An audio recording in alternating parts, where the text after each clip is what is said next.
slamming stuff. Like, I get it.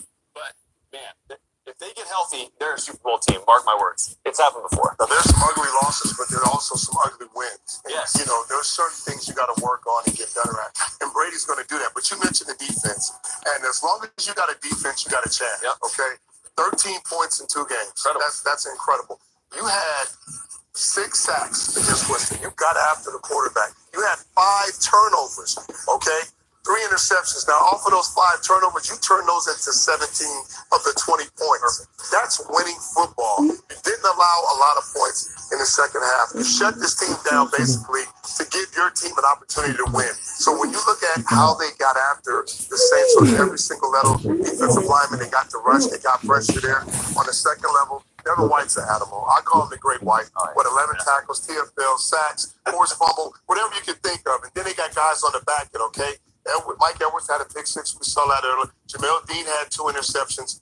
They're playing sound football at every single level. Todd Bowles does a great job of putting these guys in position and showing a lot and doing a lot because he has a versatile, athletic defense. Now, those are the X's and O's, of course, but, Coach, you can't ignore that huge fight, what happened after, the consequences now with Mike Evans getting that 1-game suspension. Yeah. These 2 teams meet again in December, week 13.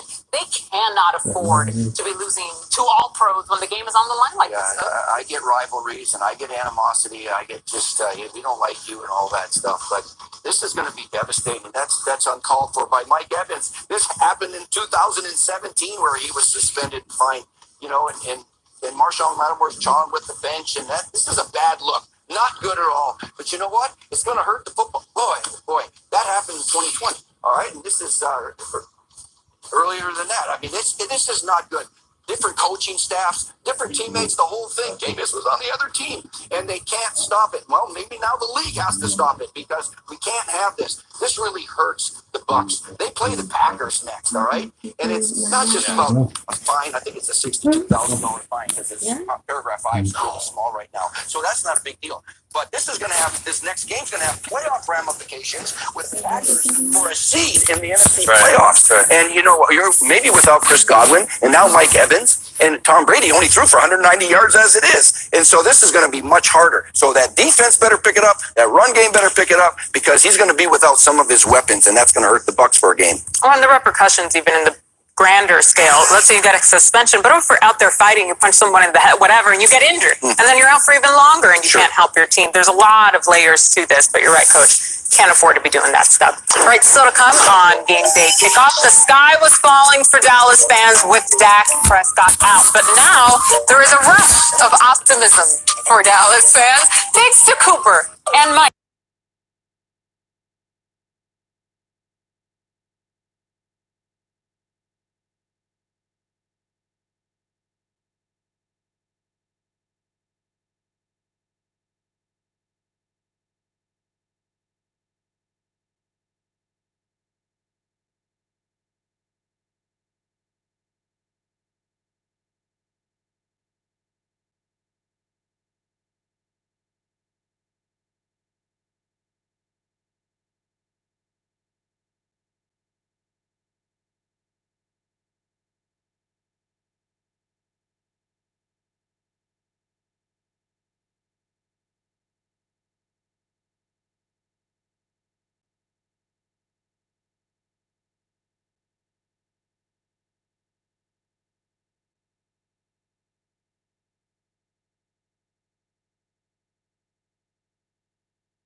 Prescott with time.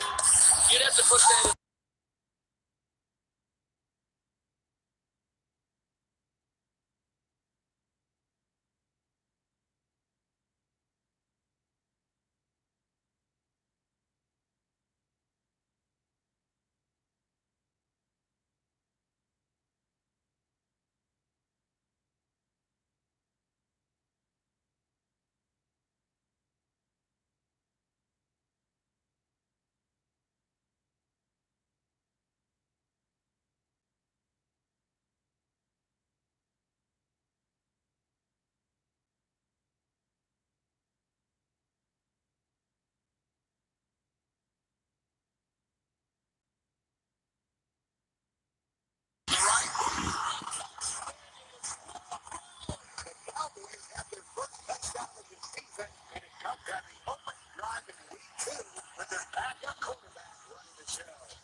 Back to throw now. Looking deep right side. Time.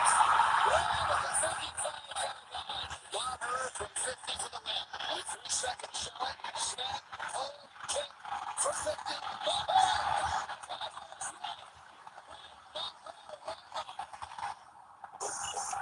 All right, so here we go. I know everyone was panicked. No Dak. What's going to happen? How impressed were you with Cooper? Cooper Rush from Central Michigan Chippewas. Now we know why the Dallas Cowboys didn't go rush out there and find some other backup quarterback to trade draft choices and pay a lot of money to. They had it, their answer right under their own roof. He's been there for 6 years.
Jay, I know you're surprised just a little bit.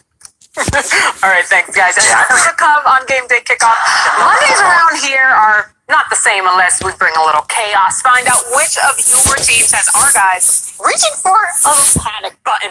And Justin Jefferson, hot off his 5th career 150-yard plus game, matches up with the Eagles secondary tonight. But before that, we get to be a fly on the wall and see him and 6-time Pro Bowl wide receiver Reggie Wayne watch film together. That's next.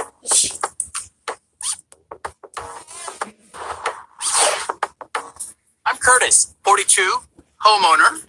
Pretty good credit.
Marshall. Popular touchdown squares off against Troy in a Sunbelt showdown.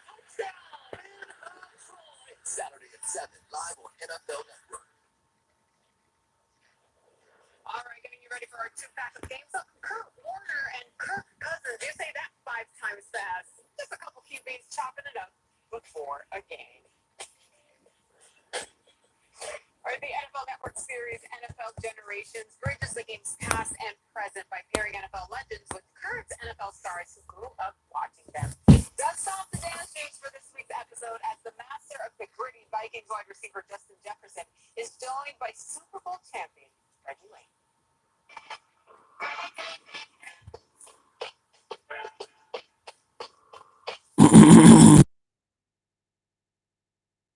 Receiver. It was the legendary Reggie Wayne. About to go with some film, about to go with some tape, seeing our best plays, and just talking about it. I'm excited too. Sitting right here with the future legend. He already put his stamp on the game already, and now we're gonna see more to come.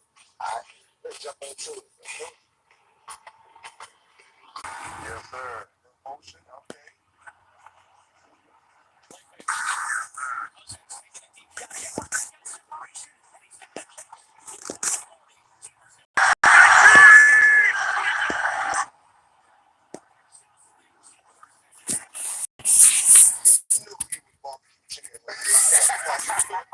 He really was barbecue chicken.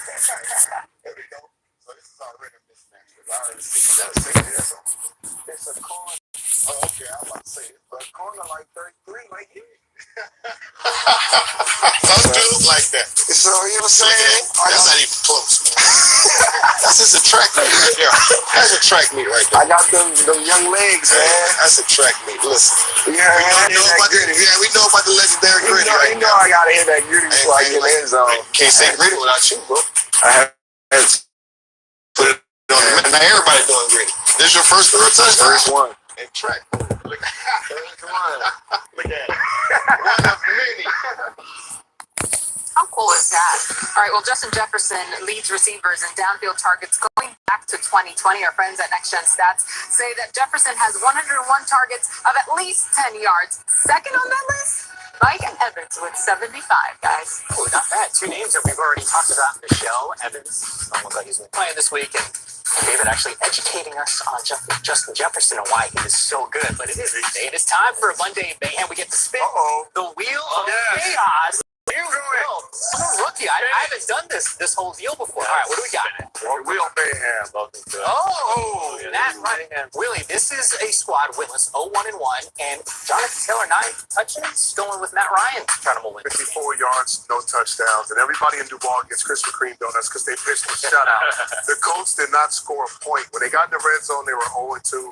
Matt Ryan threw 3 interceptions. Now, they fell behind 17-0 at the half, so that kind of eliminates the running game. You're not going to keep feeding the running back. That chews up the clock. But the continuity, the protection, the turnovers, all the things that this team really didn't have a year ago, we're starting to see a lot of it. And when you bring up Matt Ryan to this football team, you know you can run the ball.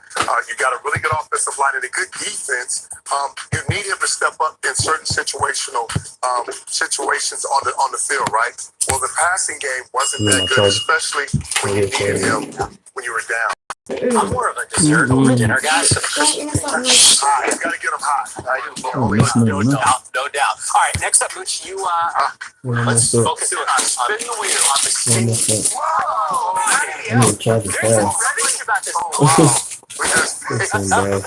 That guy's named Brownie. Okay, so I'm going to apologize ahead of time to the Browns organization and all the fans because I don't get it. I don't get it. You know, they've been called the Browns. What are you going to want to do?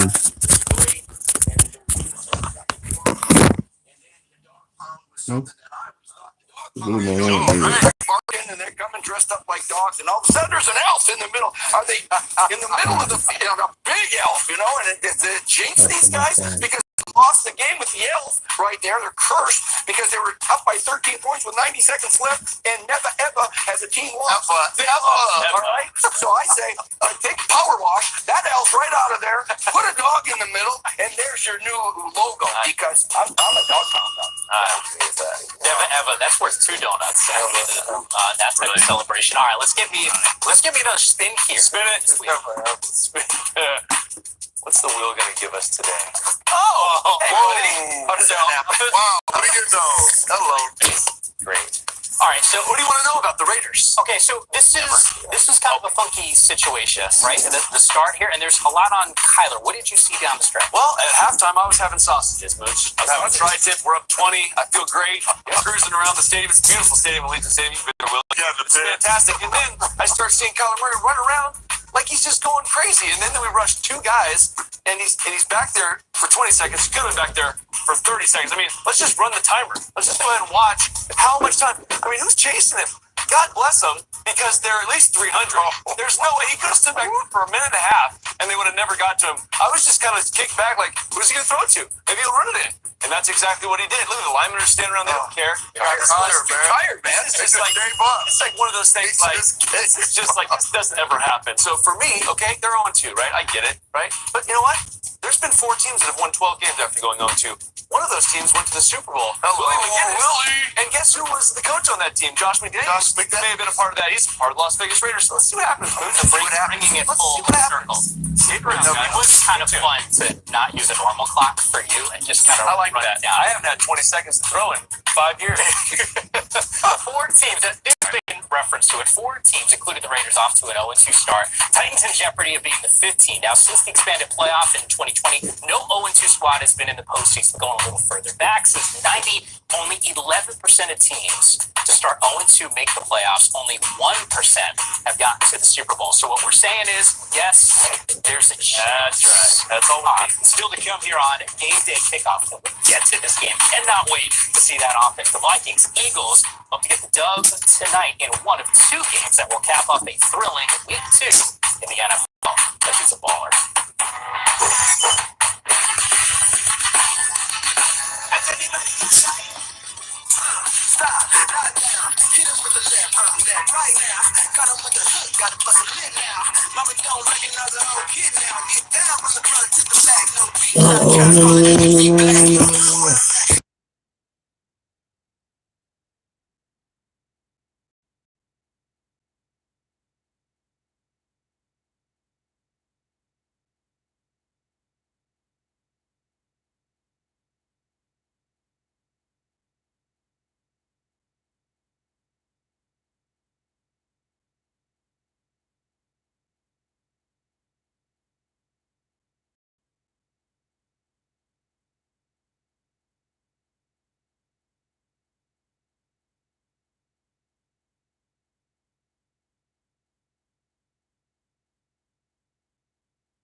week 2 comes from Detroit, where offensive tackle Dan Skipper got his first start after 6 seasons and played a big part in the Lions' victory over the Commanders.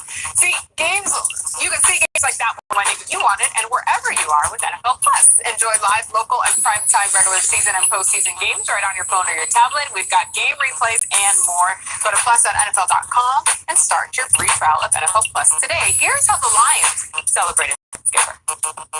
Nice shot. That's a pretty good shot.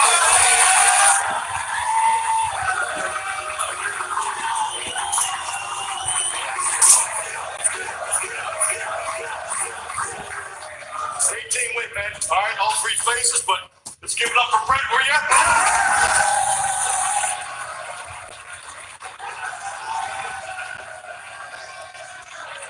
Come on.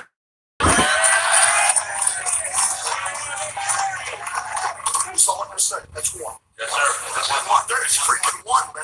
You have to get the first one before you can get the second one, right? Don't get to this league. And you understand how hard they are. There's no style points in this league. What a blessing that we can correct all these. But you guys found a way to come out from the jump 1-1. However you get it done, great job on the win. Good win.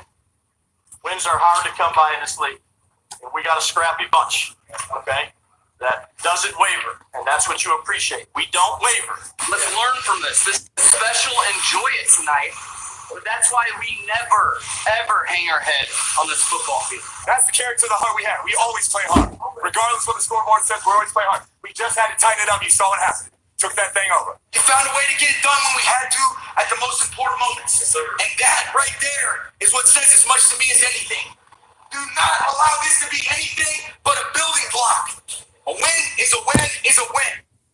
Shout out to the Rams camera person keeping up there. All right, baller alert time. Get a horn. Let's go, Willie. Who's your week 2 ballers? Thank you. I think There it is. Yeah. Aiden Hutchinson, 3 sacks, 2 tackles for losses, 6 tackles.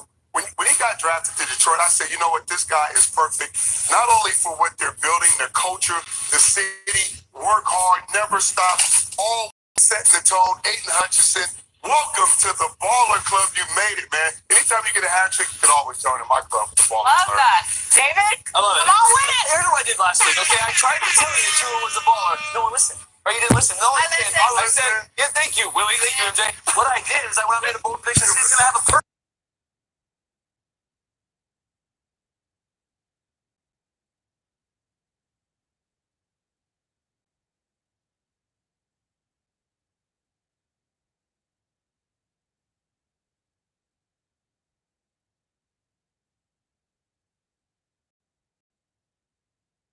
Loose a little bit. He started seeing the field more, pushing the ball down the field, made some fantastic plays, and those guys made some big time plays for him. I can't wait to see them progress throughout the year. What do you got? Oh, there's a horn. I was waiting for that horn. Okay, 49er quarterback Trey Lance got hurt, and it was a tough injury. Trey, we wish you all the best and a speedy recovery. But that guy right there, Jimmy Garoppolo, went in, threw for 154 yards and a touchdown. He ran for another touchdown. This is the smartest thing that John Lynch has done as a GM, is sign this guy to a new contract, keep him around as an insurance policy. Not only did he save the day, Yammer, and he's going to save the season for the San Francisco 49ers. It is crazy how this. You couldn't actually script this more appropriately, and there's nothing better than the horn. That horn keeps going off. Bring the heat. All right, more to come here on NFL Game Day Kickoff. The Monday matchup. We're headed to the field. We're going outside. I didn't bring my sunglasses. Josh Allen. It doesn't mean the guy absolutely playing lights out. Ryan Tannehill. We got picks and predictions coming up next.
All right, we are minutes to kick, so let's get into this one a little deeper. First, a little check from the Buffalo Bills tunnel vision as Josh Allen gets ready to take the field. Oh, Baller alert. No, not all. but I know he's ready to go. QB1 on my fantasy team. Let's go, Josh Allen. Love it.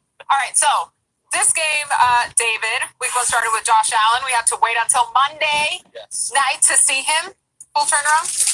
Yes, Right? well, I mean, Josh Allen is one of those guys that puts a lot of pressure on the defense in multiple ways, not just passing. Like if you're a Tom Brady traditional pocket style quarterback, you put a certain amount of pressure on a defensive coordinator.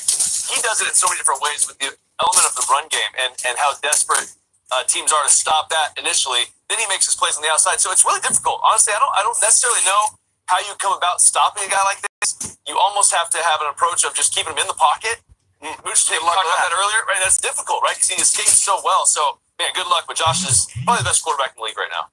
Mooch, who will be the X factor in this Titans Bills? Because he's a fireball guy. I love it. Right down there, Kids are California. fantastic. You want an X factor for the Bills? You know what?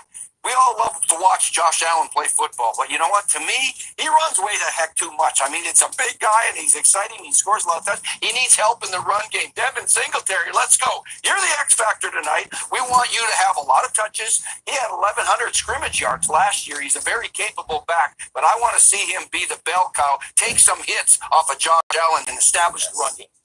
They're so explosive. Why would they need an X factor? I would say the team on the other side, the Titans need an X factor. Treylon Burks, a guy that we compared to A.J. Brown, the Debo Samuel that can do it all. You can give him the ball in a lot of different ways, right? Speed sweep, bubble screens. You can hand him in the backfield a lot of different ways. He's supposed to be a big-time player to make big-time plays. They're going to need him on this offense for the Titans to help out and generate some points if they want to keep up.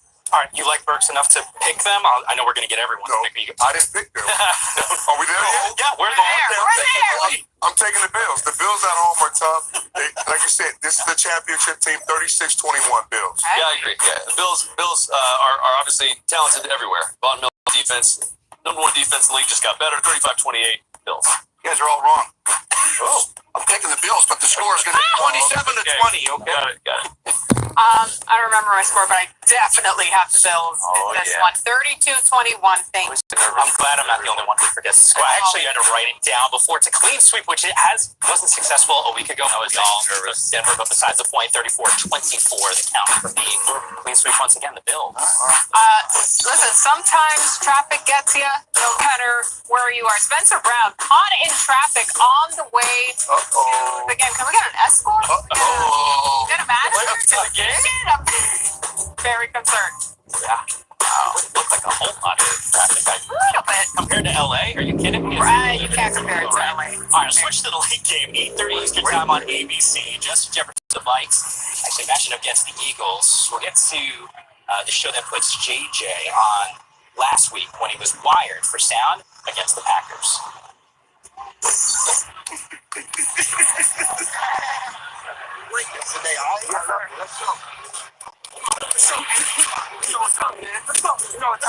Fourth and one for Minnesota. Four Cousins with Jefferson in motion. Back to pass on fourth down. Caught. JJ! Touchdown!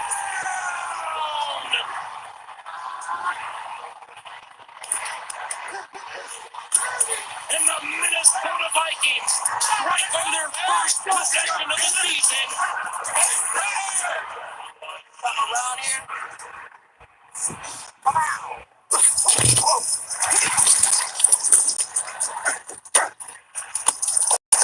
Cousins loops one to the right, and JJ went up and got it. Don't look a point for the boy. Play action, Kirk back to pass. He'll throw right. Look at that. Jefferson uncovered. 20-15-10. Dances to the right to the 5. Dive from the end zone. Touchdown! And JJ is killing them again. They got me grittying on that gritty cam, bro. Look at them teeth, boy. Wow, that boy got an 18 on the line. Well, maybe as impressive a wide receiver as we have in the NFL. A little bit earlier in the show, David was educating us on how he's being utilized in this offense. That tells me a big game for him. We know he's going to be a big factor in this game, but Willie, who's your X factor? I mean, dang, when you got the sunglasses and the chain and Okay. all that. I'm going to go with his teammate on the other side of the ball, Harrison Smith, because you're going to have to stop a physical run game with the Eagles, and they can pass the ball down the field. They got big-time players on the outside. Harrison Smith plays in the box. He's great against the run. He'll blitz you, but he's also very responsible and doesn't give up big plays on the back end. David, what about for you? Well, I think you're going to win a championship, right? If you're the Philadelphia Eagles, you got to run the ball, which they do, and you got to stop the run. They drafted the kid Jordan Davis, who's just a massive person, and he didn't play a lot in the first game. But if you're going to stop the Minnesota Vikings, you got to stop that run game first. That has to be your number one priority. Then you can worry about Justin Jefferson, but the run game has to be stopped first. Jordan Davis is going to get, I think, more plays tonight, and he's going to be an absolute problem in the middle of the defense. I saw the Vikings hold the Packers to just 7 points. Well, the defensive coordinator, Ed Donatel, he's the new defensive coordinator for the Vikings. He came from Denver, where they were third best scoring defense in the league the last 3 years. He can really coach, and you know what? His job tonight is to make life very miserable on the Eagles offense, Jalen Hurts and A.J. Brown. And you're talking about trying to stop a dual threat quarterback. That keeps defensive coordinators at night, right? There's a lot on your plate when you got a guy like Jalen, who in his first 20 starts is the only guy ever to throw for 4,000 yards and to rush for 1,000 yards. That's a true dual threat guy. Ed Donatel, his job is the X factor. He's to slow that punch down. That leaves one order of business then. Let's pick this game, Willie. Ooh, I'm going to take the Eagles. I think it'll be a close game. I'm going to take the Eagles 27-23. Yeah, I agree. I think the Eagles are going to win this game, and a lot of the reasons that Mitch laid out. I think that they're just too much as far as what you have to deal with in the quarterback position with A.J. Brown in there now. It just adds another element, 27-24. I'm going to take the Vikings, and it's going to be a little bit of a shootout in my mind because both offenses can move the sticks in different ways, but your Jefferson guy over there, Adam Thielen, if they give Kirk Cousins time, he's going to score some points. 30-24 Vikings, MJ. Ooh, Coach. What? Right here, Coach. I got the Vikings too. Oh, yeah. Winning in this one, 25-23. All right, yeah. Yes, I remembered it. With the tie, man. I'm an Eagles guy. Oh, There you go. That's why you got the little Man, yeah. I know. Look, whatever wardrobe puts out for me is what I would do, basically. Colorblind, 31-24, so kind of hovering around that. That's where that boot shit is. All right, good one. All right, Coach, time to pay off your whiteboard artwork. What did you see? What did you see, Mooch? At home. All right, let's see what the folks on Twitter told us. Renaissance of liberty and fair play. Joe Burrow every Sunday. Yeah, that's Oh, Burrow, skate drill, yeah. Joe Burrow. Yeah. Kyler Murray's pass for the 2-point All conversion right. sack. Enough of that. That, yeah, All right, done. for sure. All right, let's get another one in here. This is an artist rendering of the Twitter bird. Okay. Oh. Now we're getting real philosophical about it. Okay, we got one more for you. NFL game day. Mooch That's talking about spaghetti, that Mooch. plate of That's what you said. It's not spaghetti. Might be hungry. It did look like feeling Pavlov's dog right now. I love it. I love it. Get on the Trinity. It looked like that elf on the ground exploded. Power wash it off. Get it out. Elf don't bark, okay? By the way, who doesn't need Not an elf pound. You know the It's amount not an elf pound. No, it's not. No, it's not. How many calories on Don't eggs? far. the Monday night matchups. 2 games that we have covered for you. When we come back, we lock into the Titans and the Bills one more time. Who needs to step up? Answer coming up.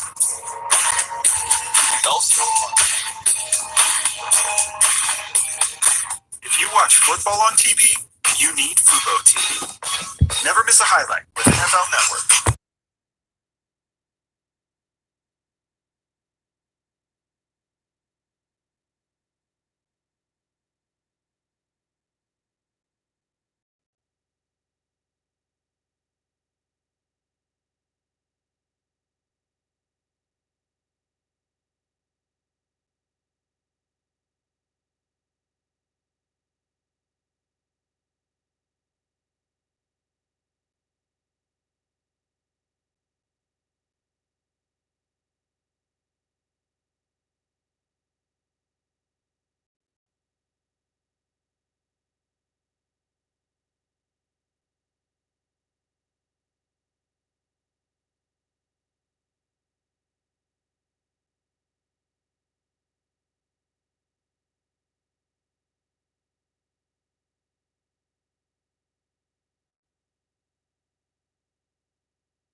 picture is two dudes who can ball out, MJ. And I got to imagine that Jefferson and Thielen, both of these dudes, maybe kind of knocking on that door potentially. Century mark. What's he doing? Wait, I want to see you do that, David. No, that's not. See, that's what it would look like, and we don't want it. My knees are hurting watching that. Time for the big picture. It is presented by Chevron. Taking a closer look at the Titans and the Bills game. Thinking about a guy that's got to step up, someone who maybe can put his team over the top. Is there a guy that you're focusing in on? Yeah, the Titans have a guy, don't they? His name is Derrick Henry. We call him the King, all right? King Henry, look at that guy. You know, he only had 82 yards left. I say only because he's the Triple Crown winner for the rushing department from last year and the last few years, right? Derrick Henry is the bell cow. He's everything for this team. He sets the tone, so he's going to step up and they got a great chance to win this game. So my guy is Dawson Knox because he had one catch for 5 yards, and he's actually been a pretty good red zone target for the Buffalo in the last year. So for me, he's got to step up, and I think he will. I think that he didn't get a big role in the first week, but I think because of some of the people on the outside, he's going to get a little more room to work in the middle of the field. So Dawson Knox for me is going to be the guy to step up. For those who are following the show, I said that the Titans will have to slow it down, right? Which means run the football, be physical. You said King Henry. Well, Tremaine Edmonds had 10 tackles last week, and they got a stout front seven. All those guys tried to put in work. But when he gets to the second level, King Henry, that man right there, Tremaine Edmonds, is going to have to come up and be a man in the trenches. So he's going to have to step this game up for 60 minutes or more to give them a chance. Yeah, collision. It's not a finesse game. No. It's a collision game. Yes, it is.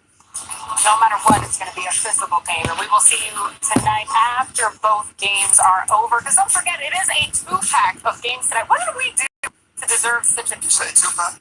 Two-pack. Yeah. It's a two-pack. Two-pack. Oh. Two feature, however you want to say it. But of course, I don't know if the final will be on after both games conclude tonight. It's a doubleheader, 4-week 2. There's a lot of double entendres, a lot of double everything. All we know, it's more football. We'll see you after the game tonight on Game Day Final.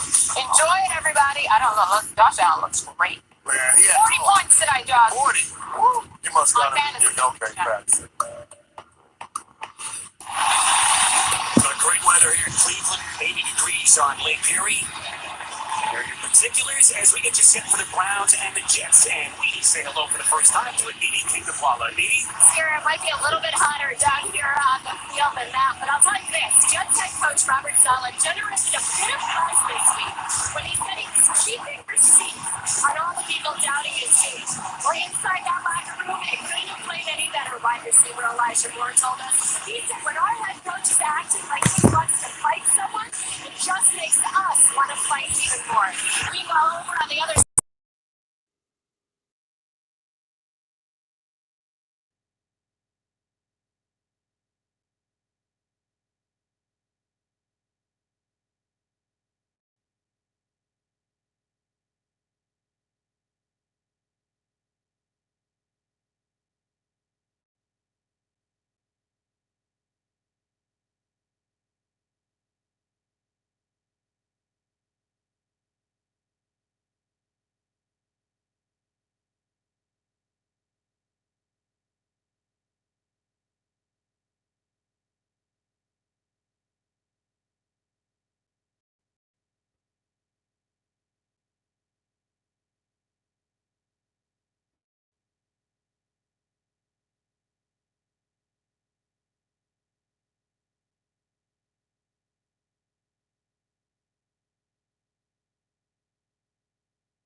the 5 gates for the 29 for a gain of 4.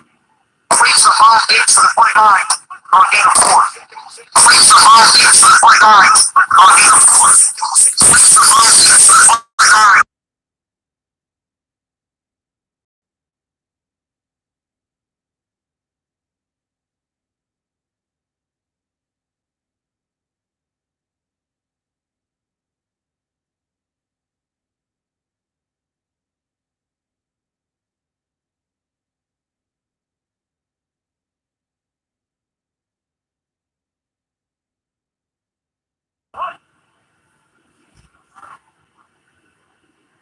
Second down and 5.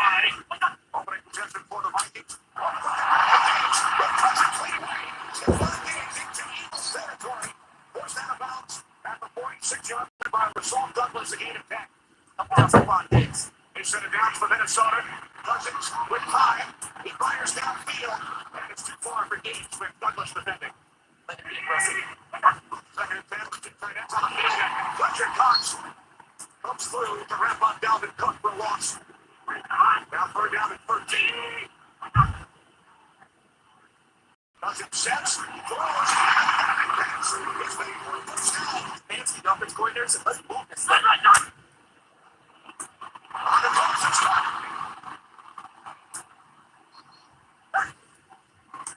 Here's Thielen inside the 10.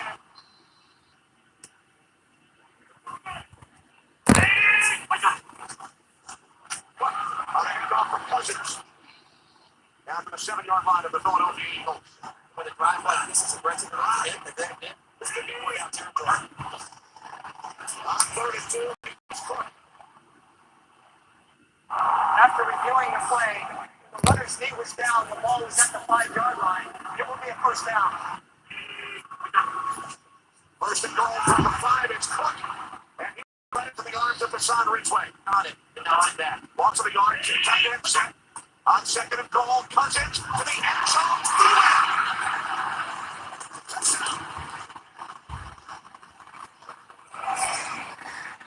In the words of Noah Lelouch, the Vikings announced their presence with authority on the first drive, and then when they decided to pay it off, you notice who they attacked, Kenny? Sidney Jones coming off the hamstring injury. But a double move on him without a field. Vikings with 6 points.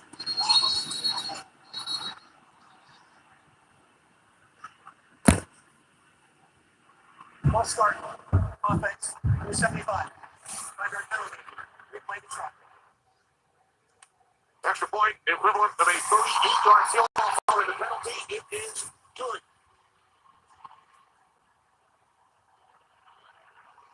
Miles Sanders from the goal line. Goes to the outside. 2 flags and now 3rd. During the return, over.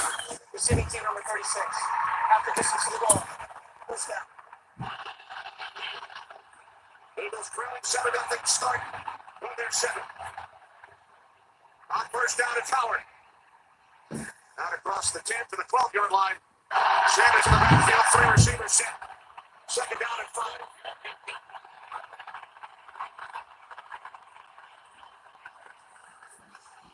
Here's Sanders. We're down at 2.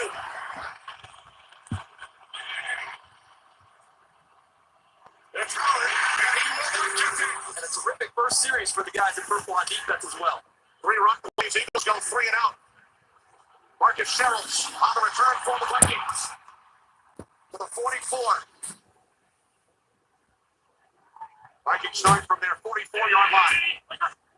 Cousins looking to throw on first down. Sets up screen for the tight end Kyle Rudolph. Down to the 49 for a gain of 5. Second down and 5. For 5 minutes, not still on Jones. And still going.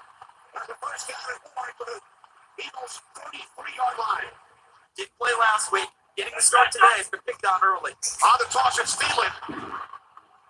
How about the Vikings going big across the offensive front here? 3 tight ends in the game. On second down, it's Cook. Cook bunch formation to the left side. Third down and 6. Cousins. Here's another one downfield. And he'll stop shy of first down. Defense.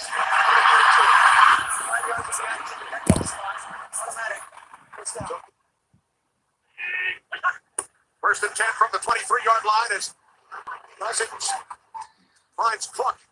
The Vikings really decimated the Giants with screen passes. Second down and 8 as Cousins lost one up looking for Thielen. Too far. Based on the way Thielen came out. Well, now it's Douglas messed up the Diggs. Top of his screen. Thielen in the slot. Third down and 8. Cousins for Thielen. And he was out of bounds. 39-yard field goal attempt. Dan Bailey, the reigning NFC Special Teams Player of the Week. Bailey connects. But there's no more force-out rule as well. So the Vikings score 3. Sanders has trouble with it and then takes it in. Vikings have run 21 plays. Eagles just 3. They went 3 and out on their first drive. First and 10, 25-yard line. Off the play fake. Wentz takes off. And 2 flags are thrown. Holding. Defense. Number 29. 5 yards to be added to the end of the run. Automatic. First down.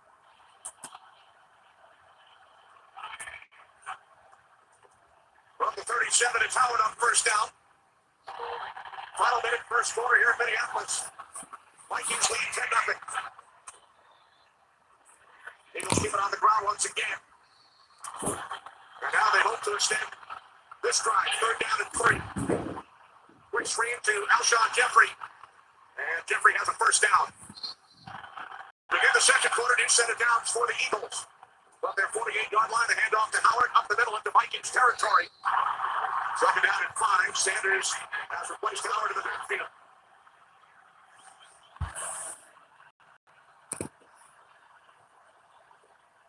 Wentz on second down, complete. For a first down, it's Jeffrey, his second catch. Caught the ball. Hit the first down. Now the Eagles playing fast. From the 40, Sanders.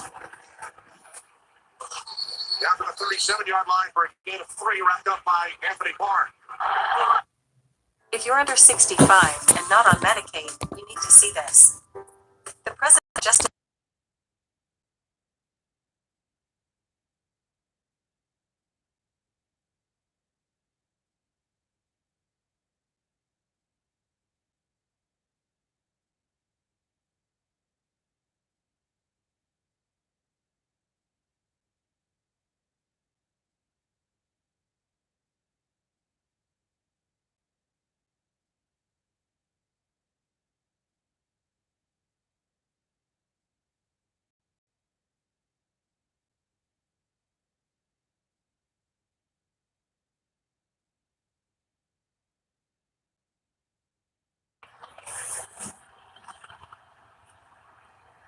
Wentz in trouble. Escapes. Now throws it complete to Jeffrey.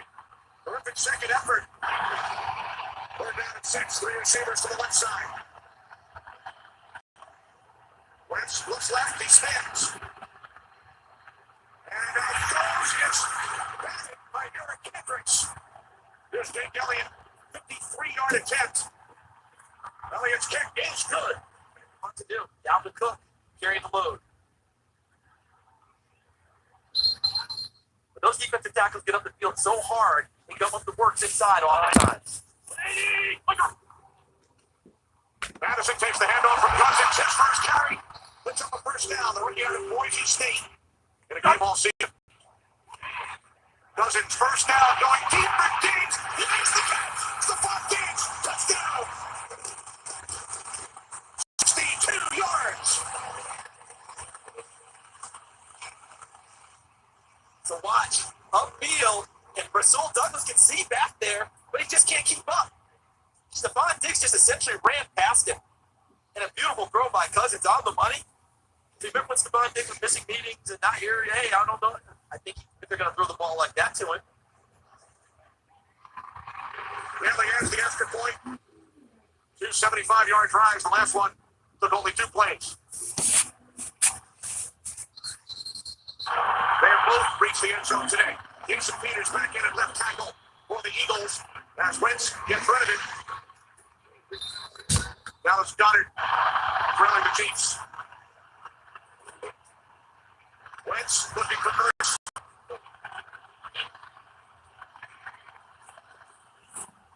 Wentz looking to throw. And it's caught for a first down by Jeffrey. The 5 completions for Wentz. 4 have gone to Jeffrey. First and 10, 43-yard line. Play action. Wentz complete. Goddard again, his second reception. Second down and 2. As Wentz goes deep, looking for Aguilar. Third down and 2. Wentz over the middle, drops. By Goddard.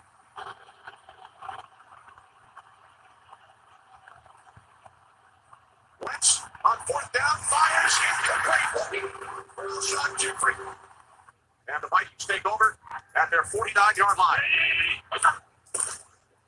Play action. Cousins. Diggs. He's got it. 51 yards.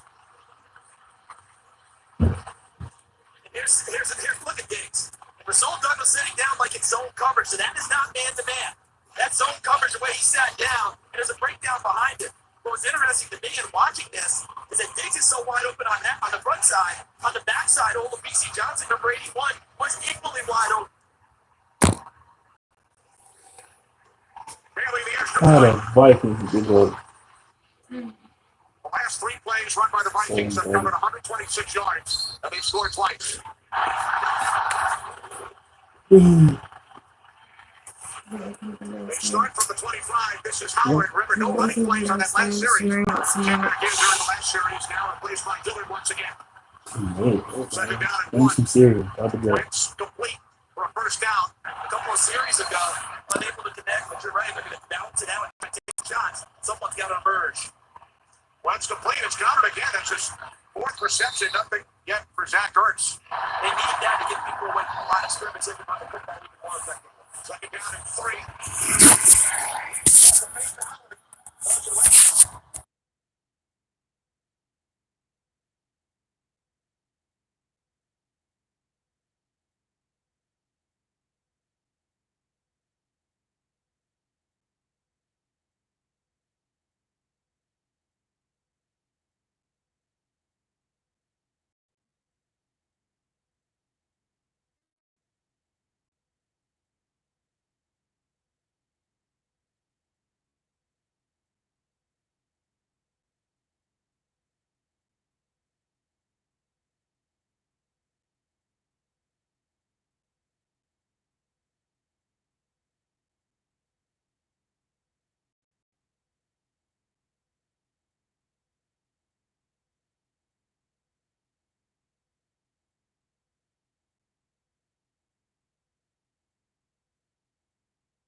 Austin Scott. One after the active roster yesterday.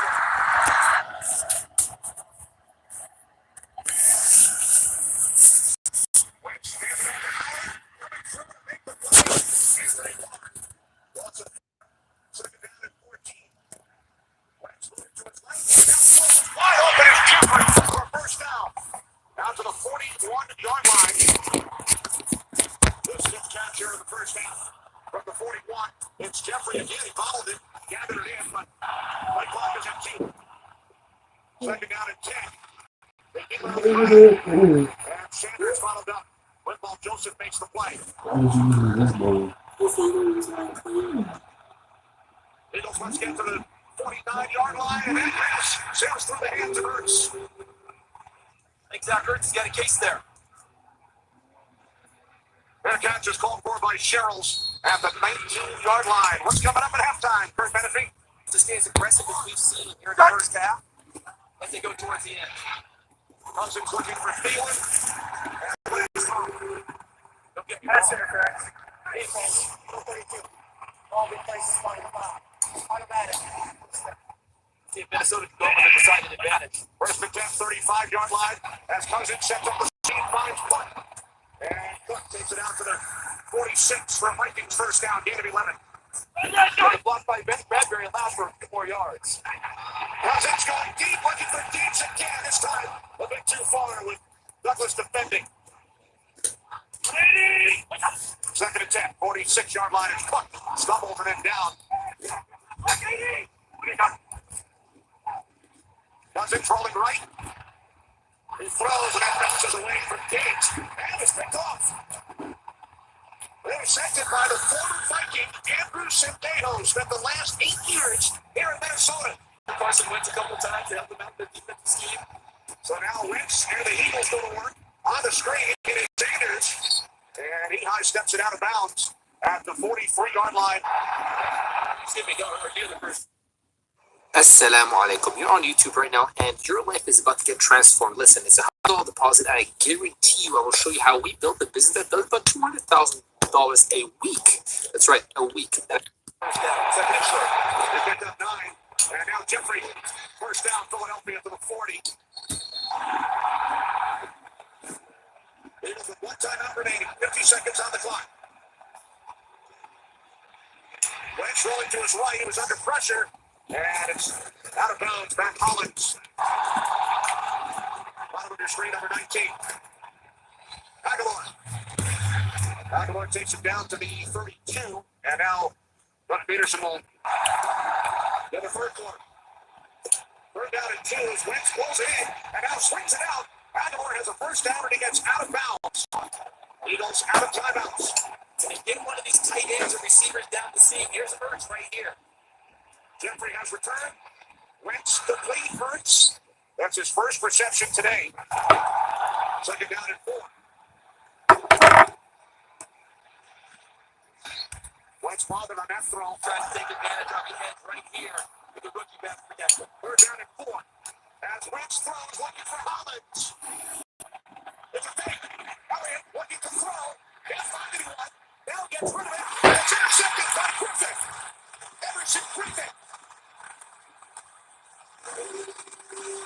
Get out of this first half, which has been so crazy, feeling halfway good about themselves after a field goal. 17 days ago. Safe to say the nostalgia long gone at this point. Vikings lead by 14. That's how we win. That's how we win. But like Run 25 on first down. It's Jordan Howard. the down. The Second down down. and 7. Play action. That's the down. It's almost 8 and still like First and 10 from the Vikings, 49. It's Wentz fires. Play clock winding down. Eagles get the step away. As Wentz loves one up for Sanders. He's inside the 15 and still going. Finally tackled. First and goal from the Minnesota 4. Here's Howard. Wentz on second down. Looks to his right. Finding one. Now throws. Touchdown. Alshon Jeffrey. How about that improvisation from Carson Wentz? Twice to make this work. Just watch the work of Carson Wentz. Looking for a target. Guy has to exit right. And off he goes. Now he's got to cut it on underneath. His eyes downfield and locating an open receiver for a touchdown. Elliott adds the extra point.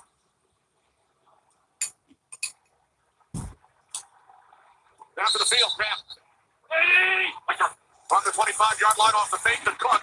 Cousins in trouble, throws it into the ground. The Eagles have momentum. Feeling in motion on second down on the toss. It's Cook. Cook out to the 27. Third down. Cousins looking for Diggs. And there is a flag. With Sidney Jones defending. I go down. Pass interference. Defense to the 22. Long replacement on the pound. Automatic. first down. Not see contact. But obviously, First down. it's not overturning any of them. All right, next game, here's Cook. Alvin Cook has a first down and more. Holding. Offense. For 78. 10-yard penalty. First down.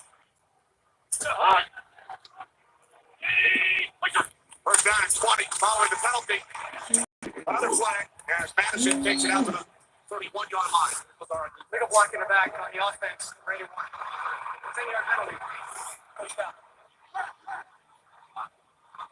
It is now first down and 30.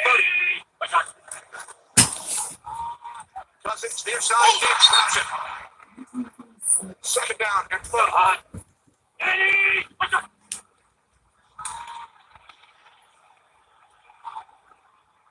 Facing a third down and 33. Two penalties and drop, and then negative yardage. Out to the 23, it's Thielen. Colts went out to punt for just the second time. Boston Scott is back deep for Philadelphia. On the run from the 43. This will set up excellent field position. About that, and whatever good thoughts they've had are long gone now. They're to get to the task of trying to overcome this lead. Blitz complete. Alshon Jeffrey makes the catch. Working in a nice little Yeah, groove. Nice catch made by Jeffrey. Today he gains 26 yards. From the 29-yard line of the Vikings. Watch takes it to the left side. Second down and 7. As Wentz pick up Howard. Third down and 3. There's the screen to Jeffrey, and this time he will not get there. Think so? Oh, yes. It's a 40-yard attempt. So Elliott.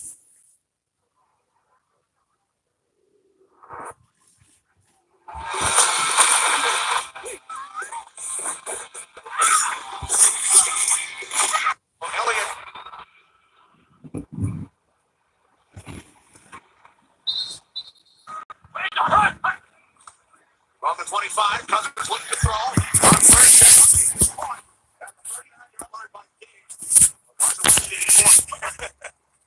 From the 38 on first down.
They will start from the 25-yard line.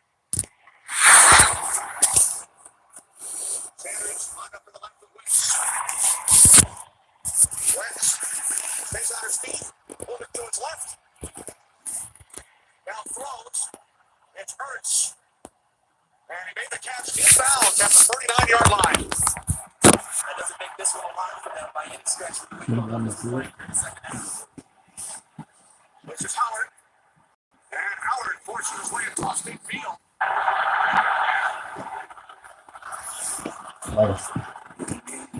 Wentz to Aguilar. Nelson Aguilar. Working his way down to the receiver set. On the fake to Howard. Wentz going deep for Aguilar. Just out of his reach with Wentz defending. Let's go for the football. And then he throws it to the ground. Fire the ball, big snap, delay game. Almost things.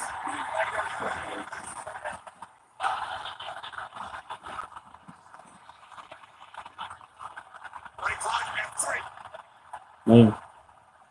Wentz in front of the Cowboys. To snuff out that drive. Bearcats called for at the 12 by Marcus Sherrill. Answered the bell with 4 touchdown passes today for the Minnesota Vikings. They start at the 12, their worst starting field position in the game. As we start here early in the fourth quarter, he's done quite well as doing so. On 2nd and 7, complete for a first down and more for the tight end Smith. It's paying off for his Vikings team being aggressive. Cousins goes over 300 yards for the second straight week. Madison spinning out to the 47-yard line. Jenkins the tackle. On 2nd and 8, here's Madison. Inside the 30. Finally wrestled out of bounds by Malcolm Jenkins. Got to look at offensive coordinator and Philadelphia native Kevin Stefanski. Cousins near side, Rudolph. Another Vikings first down. They try to get to 82 Rudolph. First and goal from the 5, it's Clark. Zach Brown comes up to make the tackle.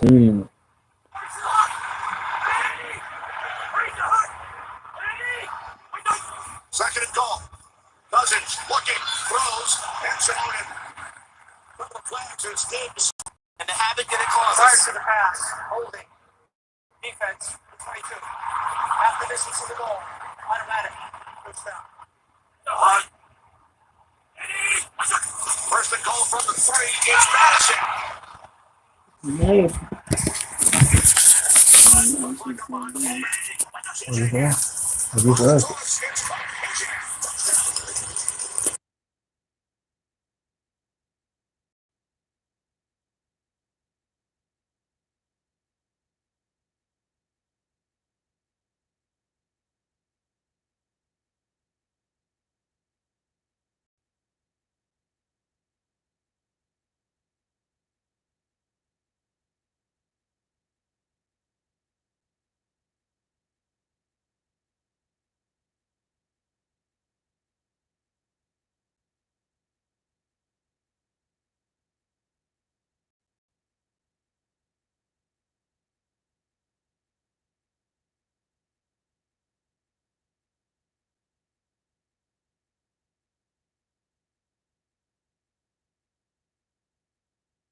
if they wanted to, could not challenge.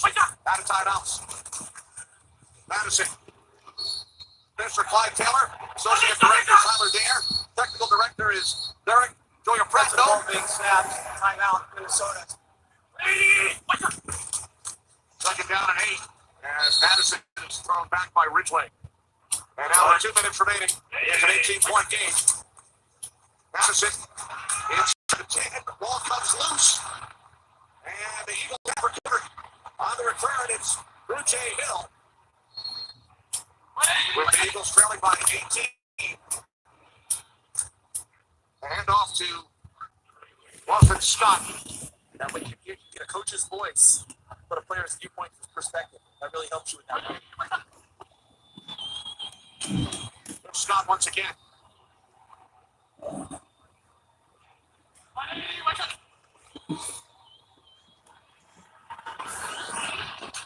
Into Vikings territory and Scott. Here's Scott once again. And that will do it. Stephon Diggs, 167 yards on 7 receptions. Eagles won the toss, elected to defer. Amir Abdullah is back deep for the Vikings. Jake Elliott gets things started. Now second in the league in rushing, trailing only Christian McCaffrey of Carolina. Cousins throws on first down, completes the Stephon Diggs for the 29 for a gain of 4. On second and 6, movement prior to the snap. Scott Novak, our referee. This is no infraction. On the defense, number 55. 5-yard penalty. Second down. Brandon Graham, the guilty party. On second and 1, Cousins hands it off. That's the first down. Here it is right here. Goes to number 78 at right guard. On the toss, it's Cook. Now the Cook gains 5 after the...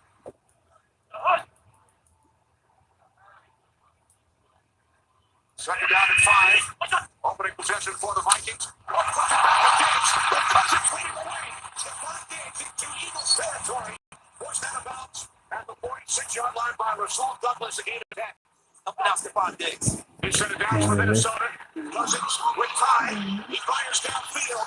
And it's too far for Diggs with Douglas defending. Let it be impressive. Second and 10 with 2 tight ends on the field. And Fletcher Cox comes through to wrap up Dalvin Cook for a loss. Now third down and 13. Cousins steps, throws. Mansky, the offense coordinator, said, let's move this thing. On the toss, it's Cook.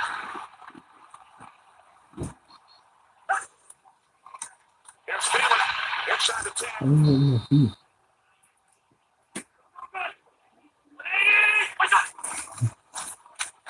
the handoff for Cousins. Down to the 7-yard line of the Philadelphia Eagles. When the drive by aggressive a little bit, and then this could be more down territory.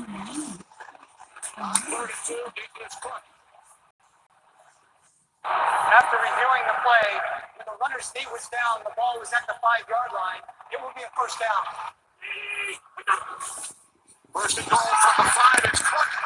And he runs right into the arms of Hassan Ridgeway. Got it. And now it's back. Loss of the yard, 2 tight ends set.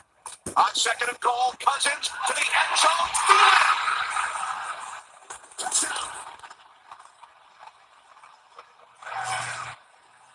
In the words of Nuke Lelouch, the Vikings announced their presence with authority on the first drive. And then when they decided to pay it off, you notice who they attacked, Kenny? Sidney Jones coming off the hamstring injury. Put a double move on him with Adam Thielen. Vikings with 6 points.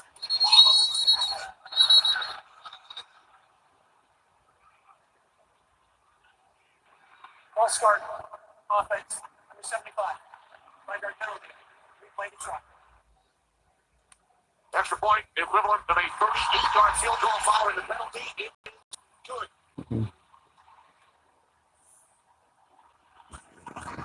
Miles Sanders from the goal line. That's to the outside. 2 flags and now a third. During the return, holding. Receiving team number 36. After distance to the goal. First down. Eagles trailing 7-0 start. From their set. On first down, it's Howard. Now to across the 10 to the 12-yard line. Sanders in the backfield.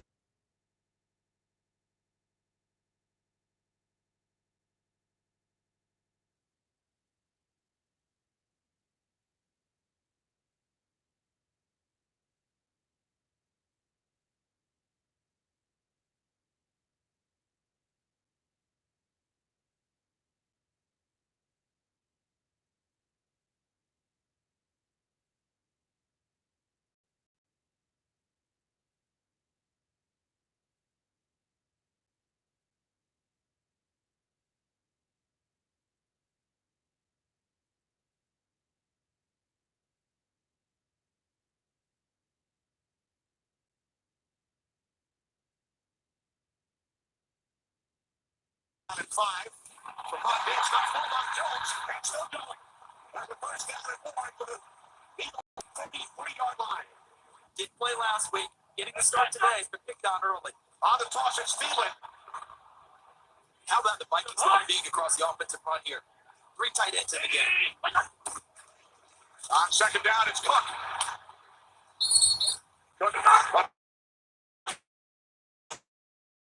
Formation to the third down and 6. Cousins. Here's everyone downfield. And he'll stop shy of a first down. Defense. 5 yards at the end to the head ball spot. Automatic. First down. First and 10 from the 23-yard line as Cousins finds Cook. Vikings really decimated the Giants with screen passes. Second down and 8 as Cousins lobs one up looking for Thielen. Too far. And probably based on the way Thielen came out. Well, now it's Douglas matched up. Stop at your screen. Thielen in the slot. Third down and 8. Cousins with Thielen. And he was out of bounds. 39-yard field goal attempt. Dan Bailey, the reigning NFC Special Teams Player of the Week. Bailey connects. But there's no more force-out rule as well. So the Vikings score 3. Sanders has trouble with it, and then takes it in. Vikings have run 21 plays. Eagles just 3. They went 3 and out on their first drive. First and 10, 25-yard line. Off the play fake. Wentz takes off. And 2 flags are thrown. Holding. Defense. Number 29. 5 yards to be added to the end of the run. Automatic. First down.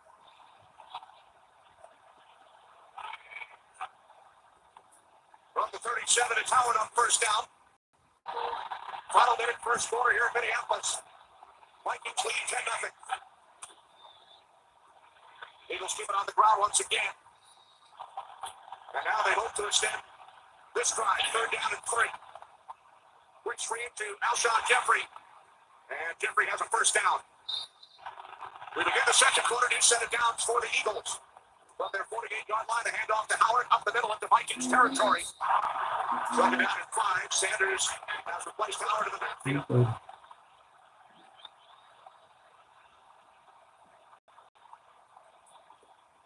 Wentz on second down, complete. For a first down, it's Jeffrey, his second catch. Off the ball. Get the first down. Now the Eagles playing fast. From the 40, Sanders. Down to the 37-yard line for a gain of 3, wrapped up by Anthony Barr.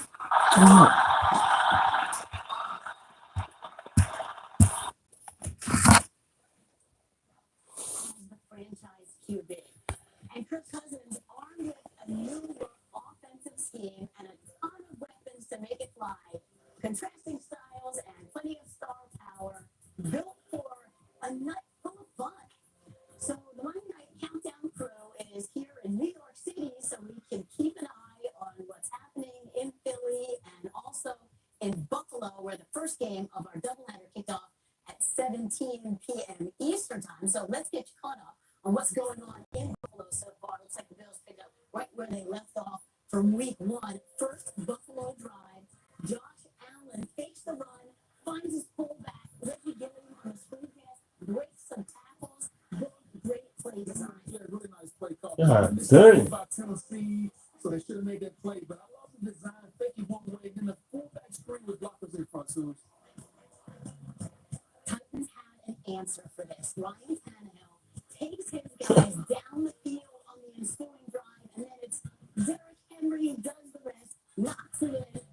2 yards out, Steve. You know, it was a big answer on the road after losing a tough football game last week. I really like the aggressiveness from Damn! What do you think of this? Bill 4th and 1. They go for it. Incomplete.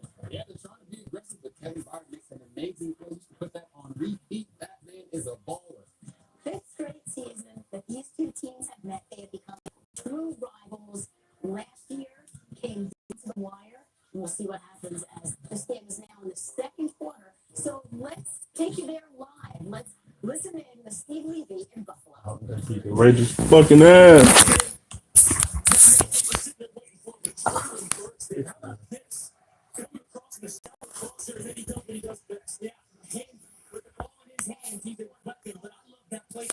It's a design screen to pre-release your back.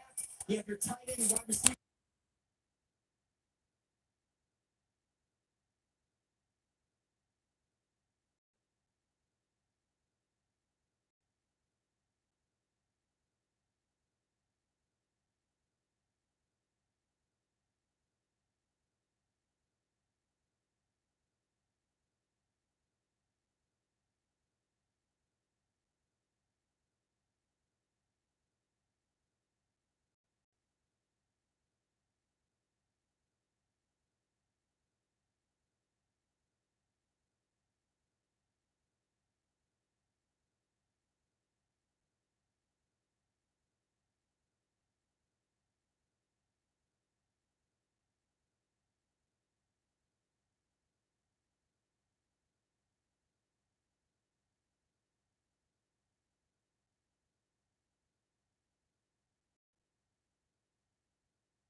You can slow down Robert Woods, an athletic linebacker that really sits under Ben Jones, one of the best centers in all of the NFL. Has such a tremendous career.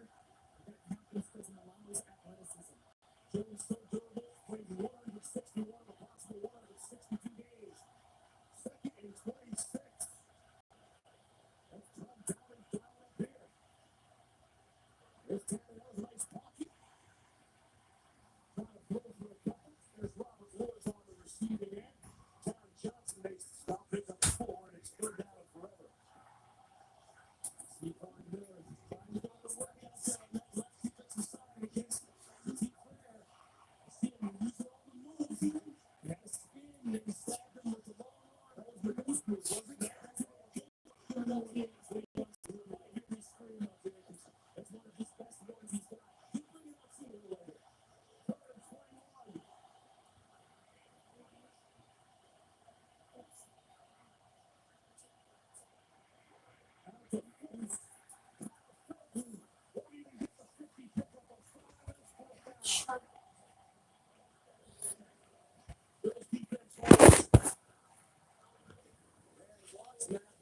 Here. You want to see how you diagnose and then trigger and then run to the football out here on this wide receiver screen, and then boom, you put a perfect hit on a rookie wide receiver and say, hey, welcome to the NFL, buddy.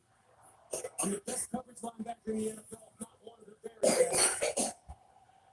That's how you run to the football and make sure you get off the field in third down. Ryan Stonehouse, rookie punter out of Colorado State.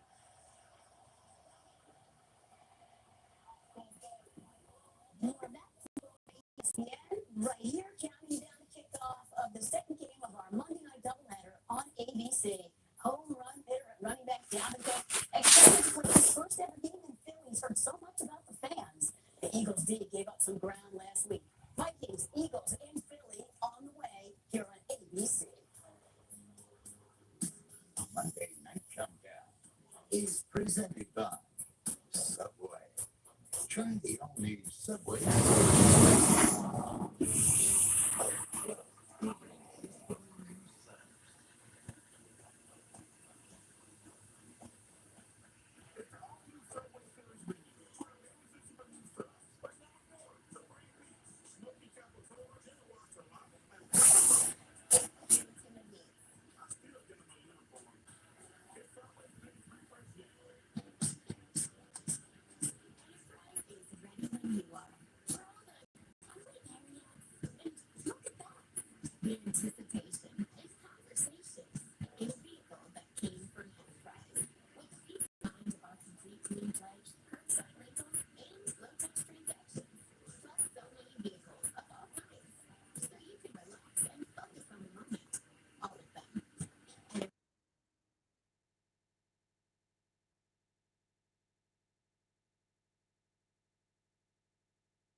big games. Live audio from every game this season. 45-minute game replays and more. Allen over the middle. This is the NFL at your fingertips. This is live games on your phone or tablet. This is how you put NFL Plus. Start your free trial today. I'm Janine Teagues from Philadelphia. Girl, we already know who you are. Get to it. People think school starts when the kids get there, but it starts at development week. It's the calm before the storm. Very good, actually.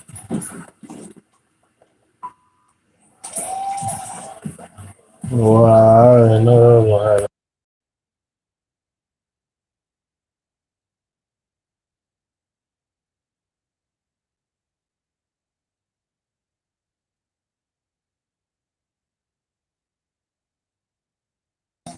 To Monday Night Countdown, presented by Subway. You know, home opener tonight, hosting the Vikings game, and it's so much work in the offseason to be the complete QB. And now he's on with a big-time #1 wide receiver in A.J. Brown. Looking forward to seeing them work tonight. Meantime, Titans and Bills in the second quarter. Let's head back to Stevie, Dan Orlovsky, and Lewis Rick. And it's incomplete. Flag comes in. Dawson Knox trying to run under it. Hill Farley had the coverage. And the quarterback was in the pocket. Winning contact. Defense.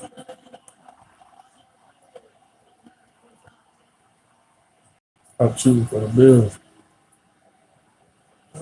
They got David Long, the linebacker. Let's see him. He's just going to try and get a reroute down the field.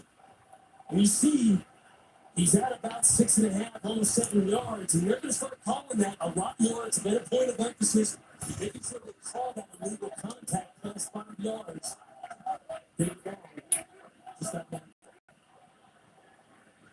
First down to 10 for the Bills at 35 of the Titans.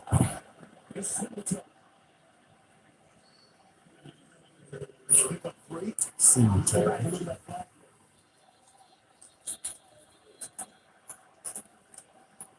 So part of me says yes, that is illegal contact because it's down the field. What about the other part of it? But, I mean, he barely touches it. He's like 8 yards down the field. I'm an offensive guy. But you know what?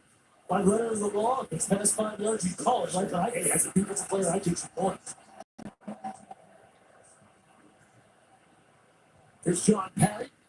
John, what do you say about that? A point of clarification for this season, and this one rule maintains the balance between offense and defense like no other rule.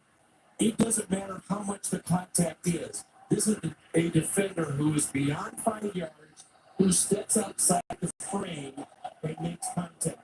That impedes the ref. That's a clear up here. The Eagles and Vikings get ready on ABC. Ooh.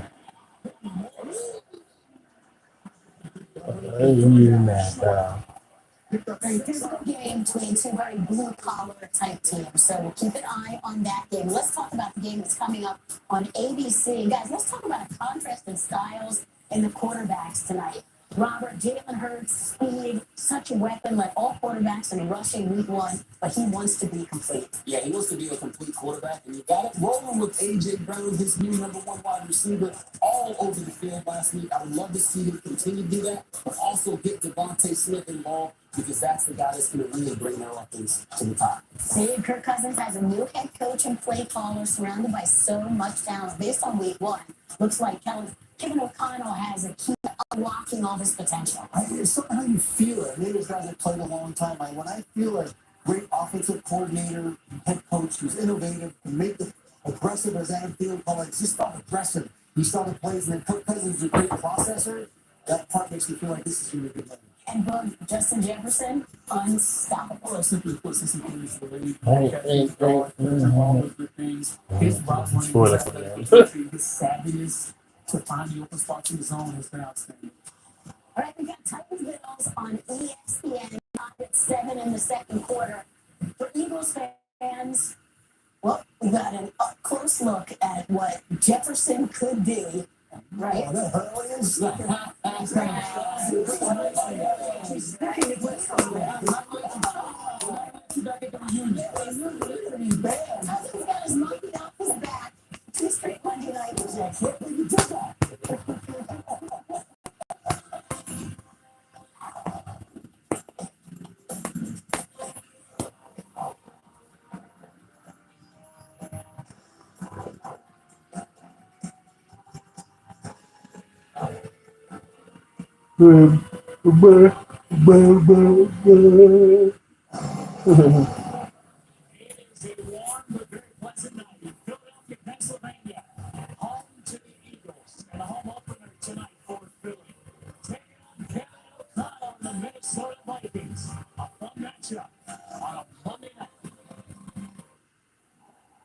One matchup on a Monday night.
That's just.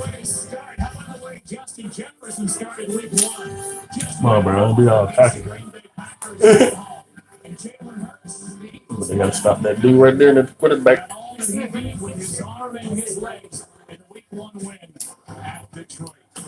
Welcome to the Progressive Monday Night Kickoff as we get set here in Philadelphia for this matchup with 2 1-0 teams. And now welcome inside the broadcast booth, everybody. I'm Joe Buck. That's the Hall of Famer Troy Aikman, 3-time Super Bowl champion. Love to stay in week after week, and here we are. Hey, let's talk about Minnesota. The Vikings, they've seen their quarterback Kirk Cousins be very good. They brought in Kevin O'Connell, first-year head coach, to make him great. And, man, last week was a heck of a way to start. Yeah, it was all good. I mean, it was flawless execution on both sides of the ball. Rarely do you have a head coach come in his first game and have a performance like that, especially against a division opponent that's been dominating the division. But he's working with a quarterback, like you said, Kirk Cousins, who's a veteran guy. He's had history with him in the past, and he can get it going when he's throwing the ball straight and getting protection. But the takeaway from last week, of course, is Justin Jefferson and all the things that they did with him, moving him around in different positions. He already has been great in his first 2 seasons, but he put the league on notice. He certainly did the Philadelphia Eagles, that he is priority number 1 when you play the Vikings. I think their fans are ready for the home opener. Let's talk about Philadelphia. I know you don't believe Nick Sirianni got near enough credit for what he did. They finished strong, won 7 of their last 10 last year, got into the playoffs. They had a big offseason, a lot of additions. This is a good Philadelphia Eagles team. I can't wait to see how they come out here tonight. Yeah, me too, because when you look at what Nick Sirianni did last year, they came out, they struggled, but then they started relying on that running game, and they ran it against everybody, and they ran it again on Sunday against the Detroit Lions. What they needed and what got exposed in that playoff loss last year was that they needed more firepower. They already had Devontae Smith, who had a heck of a rookie season, but then they go out, they make the trade for this man right here, A.J. Brown. And boy, did he light it up last last week. And so now you've got to take your pick. Are you going to come and try to play the run? And if you do, you're going to have some opportunities for big plays down the field. I'm excited to watch this offense and what they're capable of doing. All right, it is week 2 around the National Football League. It comes to a close here tonight in Philadelphia. Should be a fun one. Eagles and Vikings coming up. I know you can't be easy, all right?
Week number 2.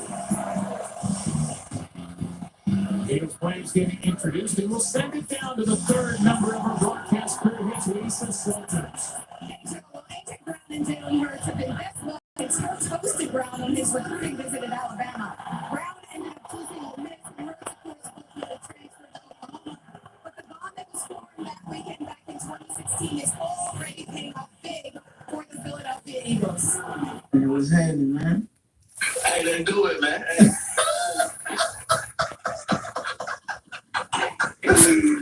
Why?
ESPN welcomes you to the following presentation of the National Football League.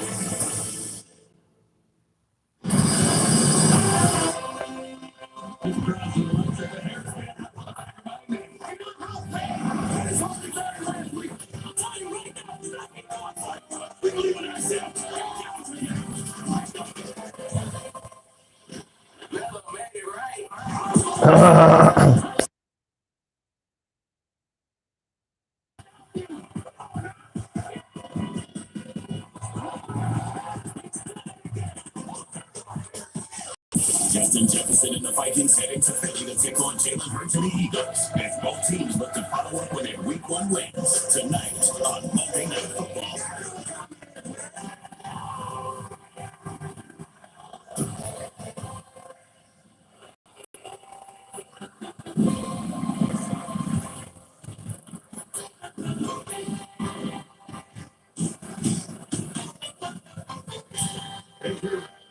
Matchup on Monday Night Football. Minnesota Vikings, Philadelphia Eagles. Minnesota coming in 1-0. Divisional win at home over the Green Bay Packers. And the Philadelphia Eagles had to travel on the road and win what turned into a tough game against the Detroit Lions. The Lions that turned around and won yesterday. So they're 1-1. The two 1-0 teams get together here this evening, and we're having a coin flip right now. The scene is about to start this night with the football.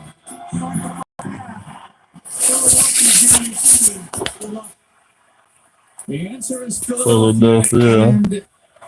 Got the ball first. As you look at Justin Jefferson coming off an unbelievable Week 1 performance, and he was all over the place. Not only down the field, but at the line of scrimmage. You got to find him, and you got to try to cover him, and that ain't so easy.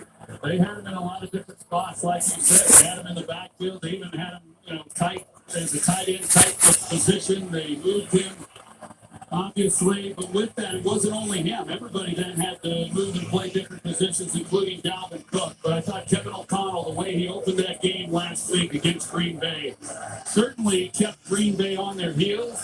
And Justin Jefferson had a day. Vikings actually won the toss. They defer. That's why the Eagles start the night with the ball, and Kirk Cousins and the offense will watch with the rest of us as Nick Sirianni's team will go to work. Burks did everything in that Week 1 win at Detroit. He threw for 243 yards. He ran it 17 times for 90 and a touchdown. And as we talked about with Lacey Salters, he was looking for A.J. Brown time after time and found him 10 catches, 155 yards.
First play to get him the ball. Yeah, and that's not coincidence either. You put him in the slot, you feel pretty good. Greg Joseph will kick it away with Wes Watkins waiting for Philly.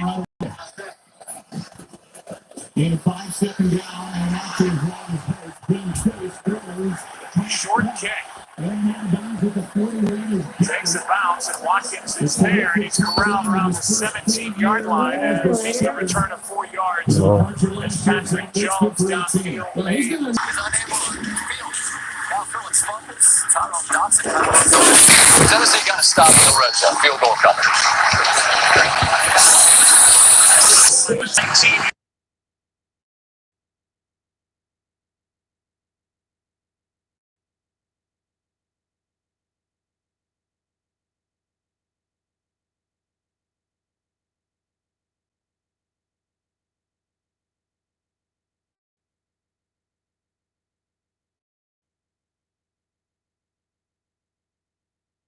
Since the first half, that was outstanding by the Eagles. One thing for now, They had a first half like what we just watched. James Steichen, the offensive coordinator, what a job he did. They had a lot of talent.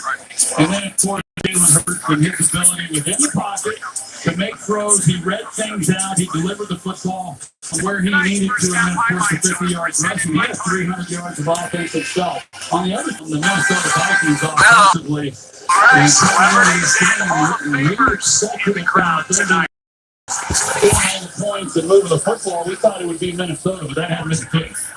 The Vikings get the line set this second half, and they have a big mountain to climb.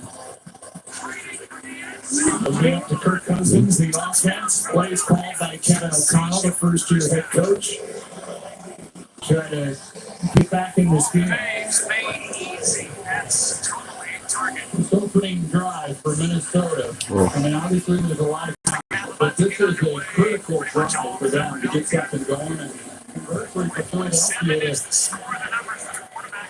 Stafford does not give anything easy. This is the adjustments they might have made offensively. There is Wani who takes one tackle for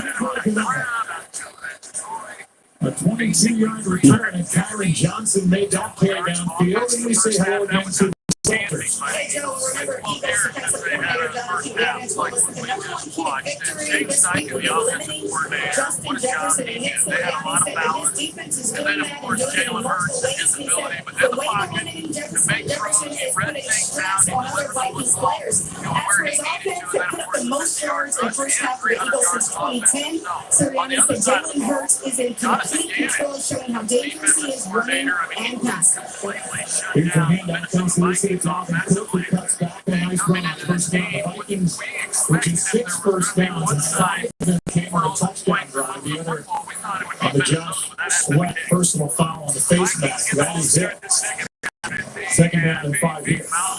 A lot of the style for this Eagles defense going back to last year under Jonathan Gannon is that they just do not give up the big play, and that has continued against what is a big play offense. Cousins, good pocket, pass back by Jefferson, who fights for the first down.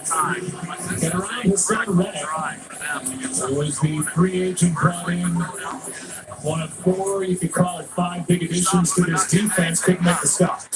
Well, we've seen Hassan Reddick in coverage a couple times, and that's not really why he was brought in. He's festive, he's rushing the passer, he's been good at it the last 2 years, he's won something. Well, Cousins finds Osborne, and KJ's got another first down. So the one thing you can say about Kirk Cousins is just tough. He doesn't flinch in the pocket. He's got Eagles all around him. He hung in there to find Osborne for 11. Last week they had just 1 sack against him, but he was hit about 7 or 8 times and put on the ground. I mean, he definitely put some punishment, and he just keeps on firing. That's the rookie.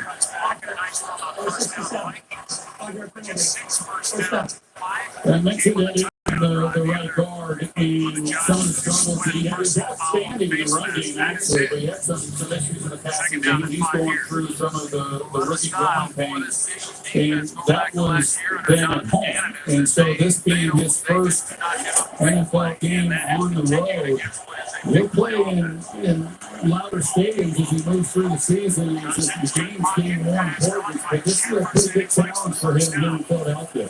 First down and 15, and Cousins underneath, passes caught by the tight end Munt. And Johnny Munt, who has a 17-yard catch in the first half, gets 11 here.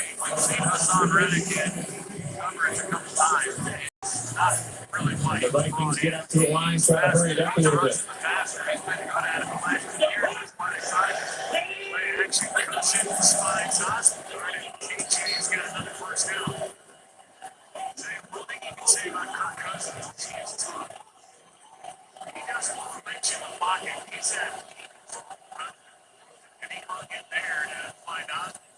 And on to Quick. Nice kick and the first down for the Vikings. Snaps on the stack, and not before Dalvin Cook got 7, a first down. I thought I heard it say Wanda open fly, and this is what he checked to. And they're initially, it was going to be a somewhat minimal game, but Dalvin Cook does what Dalvin Cook does and turned it into a nice play.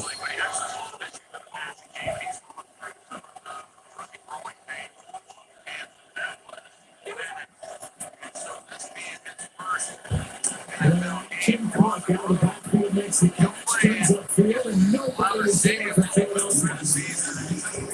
And catch and run for Dalvin Cook at 14 yards, and that was easy for Kirk Cousins. Yeah, and the reason is, Joe, is you got Darius Slay, they're matched up right here, and he turns and then runs. You got the safety who's coming over the top to help out, and everybody is so worried about the intermediate routes, and you read that out the way Kirk Cousins is going to do it. If he's not getting pressure, he gets the ball to Cook, and it's an easy pickup. And Thielen is yet to be targeted in the game. Pass touch by Jefferson over the middle, and he's down with another first down inside the 20. A gain of 11, and that's the fourth play on this possession of over 10 yards for Kevin O'Connell's offense. Just such a really good route at the top, and his ability to stretch a defense with speed, but then to also have the size and length that he has to be able to have 50 as well. That's the combination you just don't see a whole lot of receivers possess.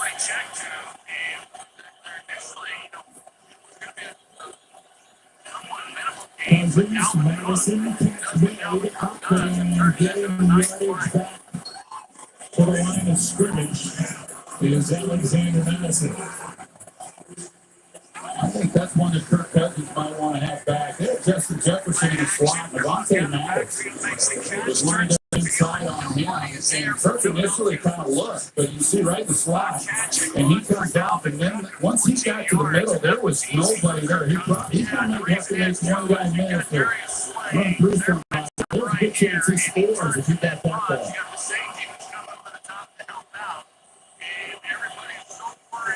Stadium intent. Good protection. Pass is well second by Slayer. Flag is down at the 25. Trying to take away for Philadelphia.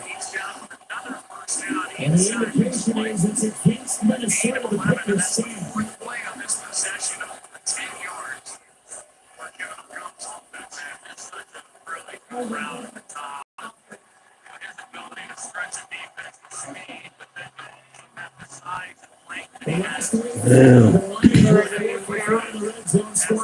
The interception count. Trying to hit Jefferson. Trying to hit Jefferson, bro.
interception for Darius Slay, the 4-time Pro Bowler.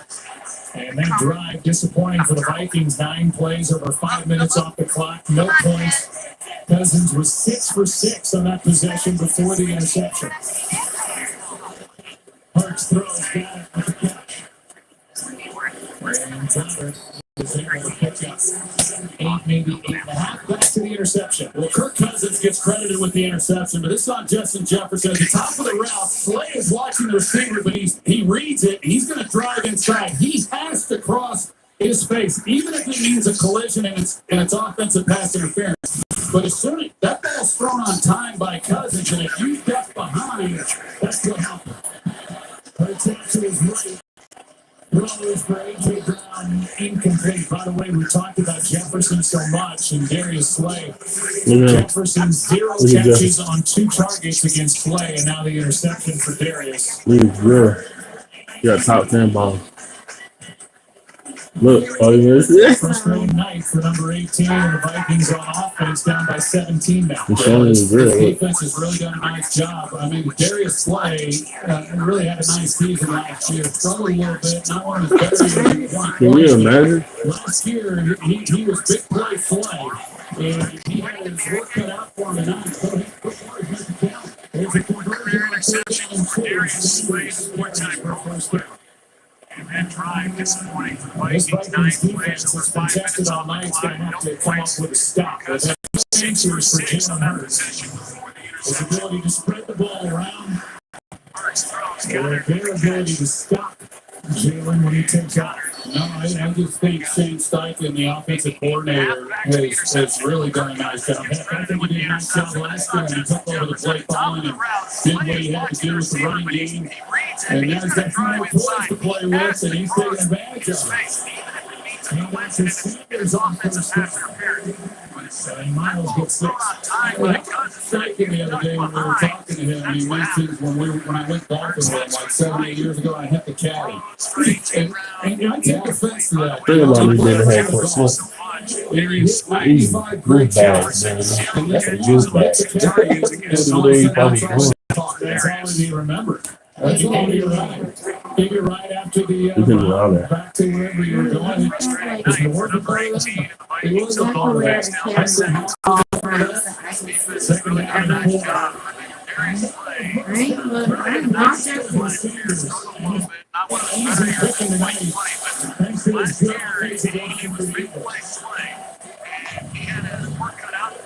Really good design.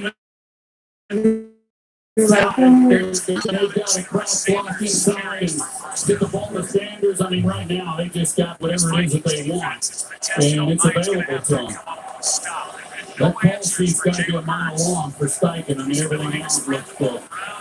Wide open, Devontae Smith, and closing on is James Webb. This offense is, close to 400 yards.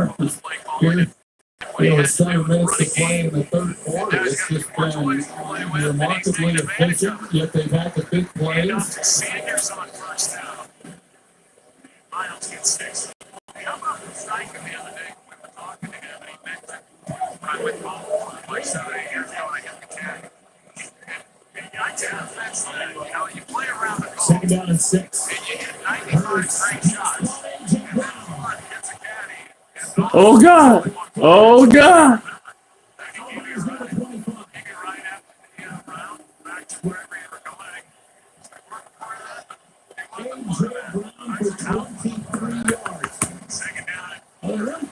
That's how you cut back. 10. And so that opens up that underneath throw, and you see that there's nobody there. You know, the Vikings defensively just have not changed and adjusted really anything that they've been doing on the defensive side of the ball. That's from Minnesota. It's continued throughout the game, and they've just picked it apart. Whatever Jalen Hurts is wanting, you know, here in the safety seat, that's really key throughout the game. You said it's the other way around. First part, offense, under 68, 5-yard penalty. First down. There are 402 yards of offense are the Eagles. Their longtime radio voice, the great Mel Reese, came in here during halftime and said, "That's as good as I've seen a quarterback play here in a long time." If he says it, I'll do it. Yeah, he's pretty much seen them all, right? We love here in Philadelphia. Second down and 6. First down and 15. Stop, starts The fast out on my line. out of bounds here at 25. Hurts. Inside the 20. A.J. Brown for And you just 23 can't see these Eagles receivers challenged it. And this is when you know they're well coached. Brown comes off the ball. He knows there's an inside defender, so you see how he kind of throttles it down. He knows Kendricks is coming from the inside. You put a hit on him. And All right, he doesn't want to leave, and so he slows it down. Hurts puts it on him. And there's a lot of good stuff happening right now for Philadelphia. There's a lot of details. Hurts good. Did not get away. Camille Hunter was there. I'm happy to have him back. So there he is. Missed the last 10 games last year. Returned back. Missed all of 2020 with neck injury. But when he's healthy and right, he's one of the best coming off the edge in the NFL. He sure is. Yeah, he's the best of these guys. And I really thought coming into this game, you know, those two were going to be the key, and really just have not called their names very often. This offensive line is really going out there.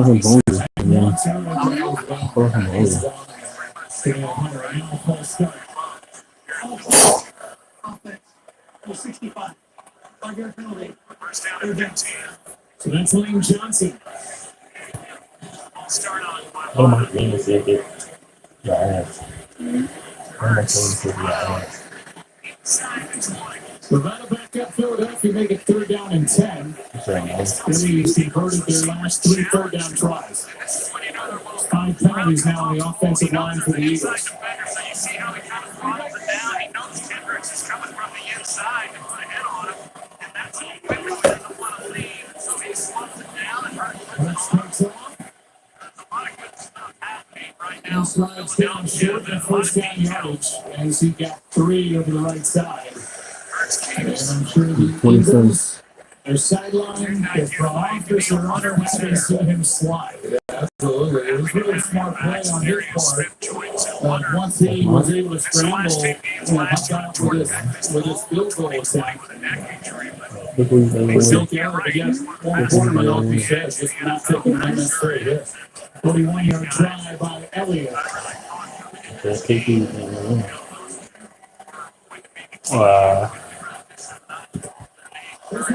Oh, it's blocked. Oh, he's running it back for a touchdown. That's a oh. That's a straight up block. Dang, bro. I'm gonna change the score to. And had he been able to get away, I mean, I thought he might have been able to take it the distance and score. Blocked. Patrick Peterson coming off the edge, and the veteran able to get the left hand on it. Yeah.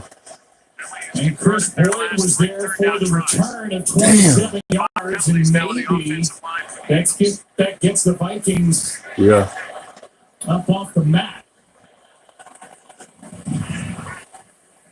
Oh no, he's straight. The 12th season, 32 years old. Still working on special teams as Patrick Peterson big play with 3:17 left in the 3rd. I need to find my edge. Just what they needed in order to get a little something going with an opportunity. Man, this shit blocked, bro. The Vikings in the skull mode. Run the ball, man. Thank you. Look at Cook. Brought down by Kaiser White and gain of 3.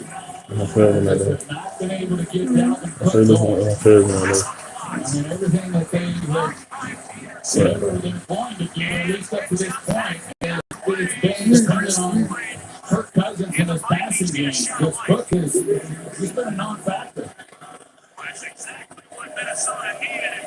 Vikings get their first blocked field goal attempt since week 14 of 2018 in Seattle. Second on 7. And the veteran able to get the left hand on it.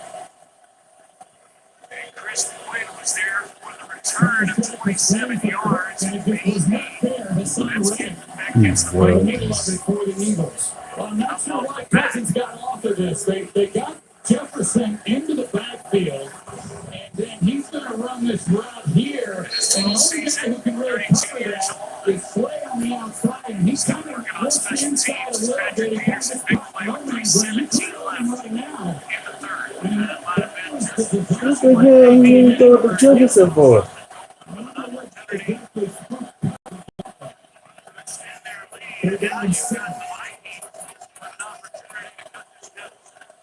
Come on, cousin, do something, nigga. Throw that shit. Picked off. Ooh, he got his stick. He threw another interception, bro.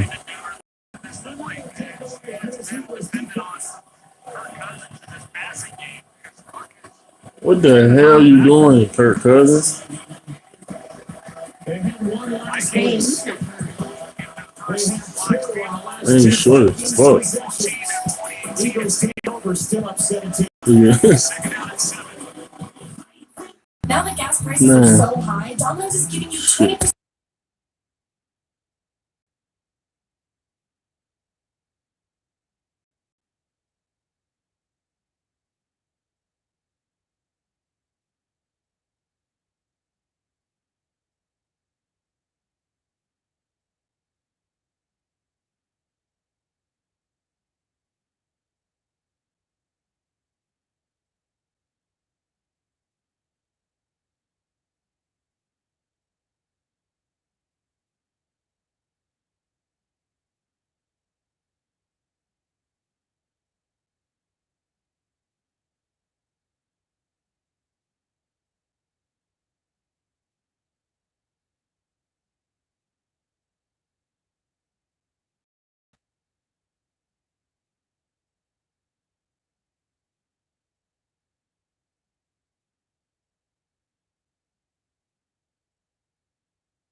Hey.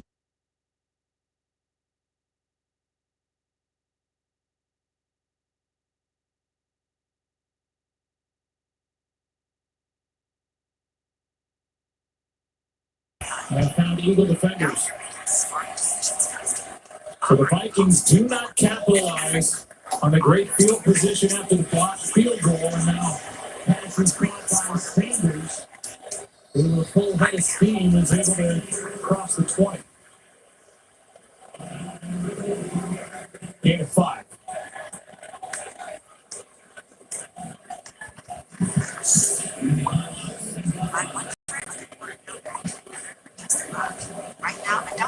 Under 2 to go, third quarter. The Buffalo-Tennessee game is over. Buffalo won that one handily, 41-7. Now 2 hour in time with the Dolphins at the AFC East. Tackle on Miles Sanders, and Sanders looks to be just short of first down yardage. Well, he was higher on that play. They got to tie it into his side, so he's got to work around him to begin with. But when you've got A quarterback with the ability of Hurts, it slows everybody down, even a guy like Hunter. Jalen Hurts, who's 6'1", 223, in a tight formation, plows ahead for the easy first down pickup. I will say, we all know this. You look around. First down. Especially yesterday's comeback. This game, especially when you're considering Minnesota Vikings, it hasn't been very good. Here tonight offensively, but they are I mean, the Dolphins and the Arizona Cardinals. 17-point affair here. Crosses dropped by 5 on first down and wrestled out of bounds by Caleb Evans, a gain of just 2. For the time difference in time of possession between these two.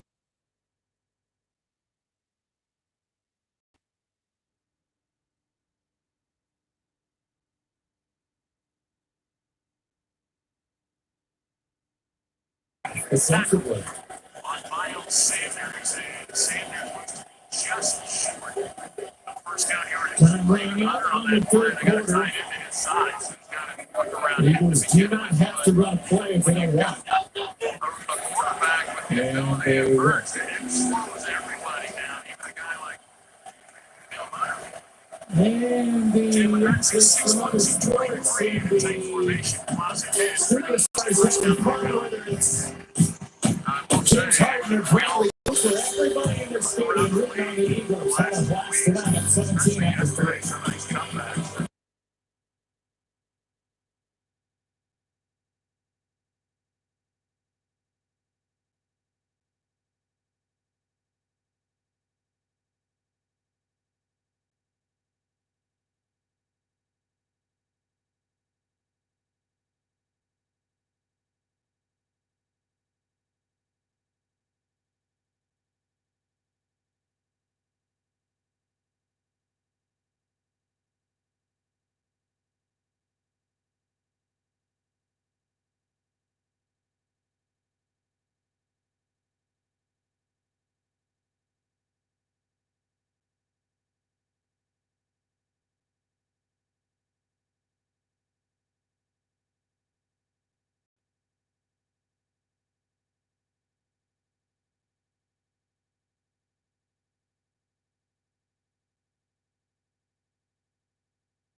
Week 3 Monday Night Football matchup. The rivalry in the NFC is Cowboys Giants at 8 Eastern on ABC, ESPN, ESPN Plus. And you can catch Peyton and Eli over ESPN2. Mike Parsons, Zeke Elliott, Daniel Jones, Saquon Barkley. Barkley, the NFC's Offensive Player of the Week. But what he did in Week 1, and they were able to outlast Carolina in what became a battle of field goals there in the Meadowlands yesterday. Meanwhile, Philadelphia trying to go to 2-0. Leading by 17 after 3 quarters here in their home opener over the Vikings. Second down and 8. Hurts fires passes. And another grab for Devontae Smith. He's got first down in the game of 12. This is just too easy. I'm really surprised that Ed Donzel hasn't changed anything. You've got guys free-releasing off the line of scrimmage with shell coverage. You see that Smith is able to come off the ball uncontested. You've got a four-cross coverage, and here it is again. We've seen it all night long, and there's a lot of grass in there for him to throw the football, and he's taking advantage of it. Hurts, flag down. Hurts continues to walk it. Flag down to the backfield. Here's the call. Holding. Week from tonight, week 3 Monday Night Football matchup, the rivalry of the NFC East, Cowboys, Giants at 8 Eastern on ABC, ESPN, ESPN Plus. The ball to race is a 32-yard completion to Quez Watkins. He's got his arm down, hold underneath the shoulder pad. But to go back to what I was saying, I just keep doing the same stuff and not making it hard on Hurts at all as far as trying to read what the defense is, and here's more of it. The same. It's just two deep safeties. You got the corners. You see all that. And no blitzes. Nobody's coming after him. A.J. Brown makes the catch. He's got a first down and a gain of 12. First down and 20. I'm really surprised that Donzel hasn't changed anything. And Donzel's been out in a long time. Two-time Super Bowl champ. Defensive coordinator previous 3 years for Vic Fangio. Was a defensive backs coach for Vic 8 years before that with the 49ers and the Bears. And part of the new staff for the Minnesota Vikings here in 2022 and a second down and 16.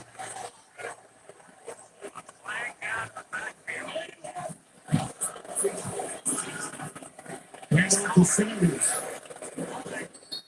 Added some room, and then that space kind of dried up as Patrick Peterson wrestles Sanders out of bounds after gaining just 2. It sure looked like he was going to get a lot more out of that at the time that he got the ball.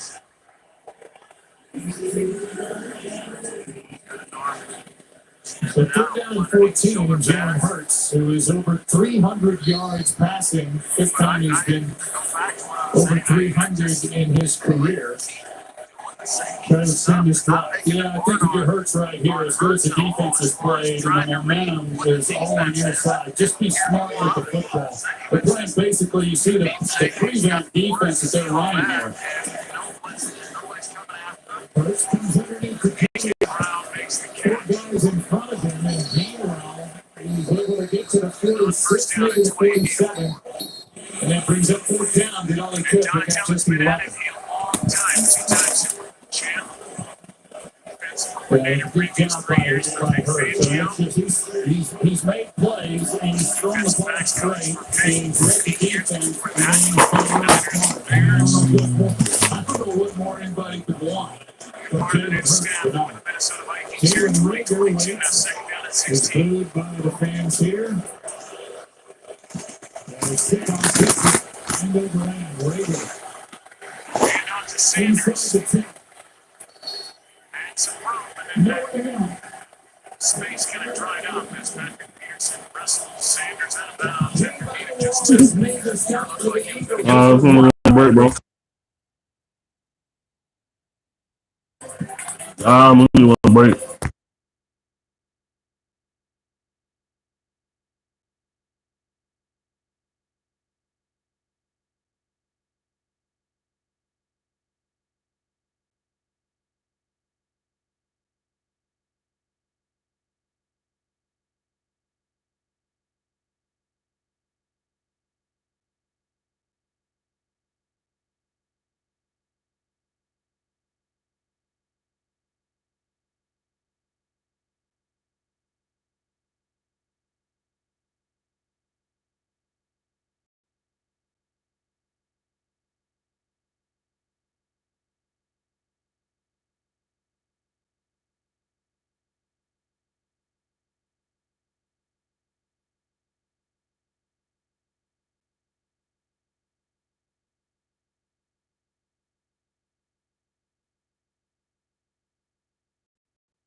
the 2 picks from throwing at least 10 yards downfield in this game.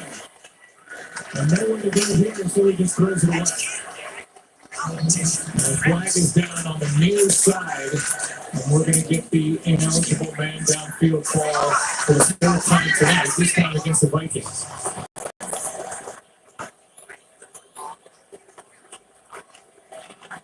Ineligible receiver legally downfield for the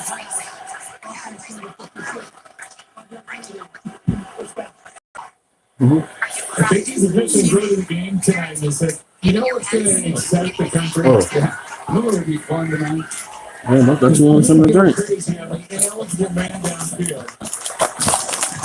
They will be Eligible man downfield. That's like. There's a lot of coaches at home that are thinking, well, now they're because there's so many defensive players that have been burned by these guys that have been for years.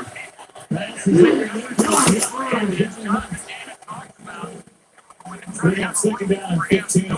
Well, Johnny won't have a better opportunity to have a catch in the National Football League because they puts it in one of them 10 yards of him, and after he catches it, Elliott saw it. You know, they ran for a little while. Oh, man. He's going against the Vikings tonight. 2nd down and 15. Presence on the end zone. Gets rid of it, and that's feeling safe. Damn, I forgot Thielen was on the team. I do right there. Yeah. He's now 32 years old. I'm only 3 years older than him. 3rd down and 10. Vikings going to a hurry up. So that's what I'm saying. Right. Put my eyes in my neck. Ooh, my phone is nasty. It's a great throw and catch in a 1st down. My phone is nasty. They have Jefferson at the top on square end. They could take it. Instead, it goes to the right side of the field to try to go to Thielen, and this ball, it has to be perfect. I mean, that's one that you can see. I mean, the play is still you can get number 2. There's no doubt. But a big time conclusion and now strong on that one here.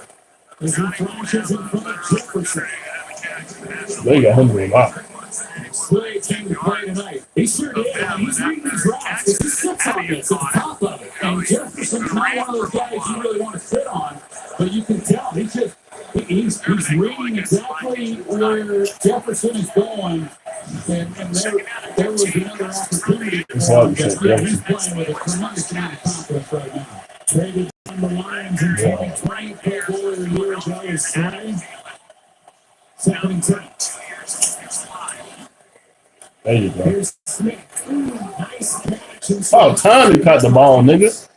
Expect to see a flag come out on that.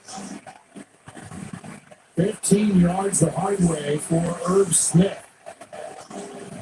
Well, this throw had to be perfect as well. That's pretty good. He came in with a He made the hardest catch and dropped the easy one. Oh, camera. Three-score game. The top Madison gets hit as the pass arrived by Kaiser White. Boy, Howie Roseman, the general manager, who's been with this organization for so long. 23rd year of the Eagles at some offseason, adding to this defense, making the trade, getting A.J. Brown. Defense gets better, they get a stud on the outside, and they're getting a quarterback in the second 4 years of starting Jalen Hurts. So he's taking a major step forward. Let's get upstairs. Madison a drop. And Brady's exactly where I think there are always picks, no matter who you are, that you'd like to have back. No, just throw the ball to Jefferson, bro. There's no difference, but overall, when you look at his body of work, I think he's done a good job. He's always looking to upgrade the roster. He did a fantastic job this year in free agency, filling some needs. And I think this draft class is going to emerge and do some really good things as well. Hats off to him. Throw it to Jefferson, throw it to Jefferson, throw it to Jefferson. I said throw it to Jefferson. Ooh, Smith. Ooh. First down pickup on a nice effort by Eric Smith to gain 11. They used him a lot. Came on 3rd and 10. Nice play. He just dropped the ball 3 times, bro. And he dropped the touchdown. Bradbury missed a tackle, and C.J. Gardner-Johnson the first down as a result. Yeah, Bradbury comes up, and this was the one here. If he makes that play there, then they don't pick up this first down. Picked off. Every time Cousins looks up, he's seeing furious slay. Another well-timed blitz by Jonathan Gannon. And again, it's not something that he majors in. He picks his spots. And they pick up that first down, they get to midfield, and he dials one up. And almost paid off very well. I think Gannon, he definitely has his thoughts on how he wants his defense to look and what he's going to do. And he's unwavering in his trade. The middle. There's one after one here, Jalen Rager. Easy play on the crowd here in Philadelphia. And that's another good. They hate him for some reason. They hate drawing that. Is that they doing? That's back-to-back blitzes. I hate that black dude. Let's see what he decides. That was all accurate. They didn't have no safety on that play. Again, they're being set. Needs to make a man miss. He does. And then another. And a first down pickup on a nice effort by Eric Smith to gain 11. They're going to have to go for that. Wow. Bradbury missed a tackle, and C.J. Gardner-Johnson first down as the result. And Bradbury comes up and this was the one here. And he makes that play there. Then they don't pick up this down. Cousins back. That cousin, man, what's up, bro? That's what got really big. Brandon Brown on the inside. Cox is the one who gets a hold of it and knocks it loose. You got Sweat right there in the He middle. do that to try to bring in offensive line. We've gotten so accustomed to seeing over the years from the Eagles. 70 seconds. That's still the strength of this defense, and they're the ones who have to dictate the games. And they're coming alive now. Another fumble on the pile from Cousins. Yeah. As Wright hits it, he's been a bright spot tonight for Minnesota. Here's Britton Purdy, and gets hit out of bounds at the 25. Eagles want to flag and not get for a 7-yard return. It's the ball back in the fourth quarter. In Philadelphia. Lincoln Financial Field. Oh, time for a break, fellas.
Rocky statue outside the Philadelphia Museum of Art used to be in front of Springer moved over.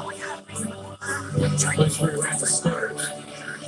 The Kelsey brothers are present and accounted for. Jason on the left, and one of our favorites to cover, Travis on the right. He is just a beauty. He's here supporting his brother after meeting his Chiefs beat the Chargers this past Thursday night. Oh, awesome. Travis Kelsey's brother. To watch his brother. He's sitting in the stands here in Philadelphia.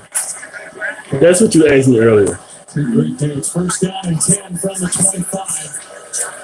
And his first kick. Go down, boy.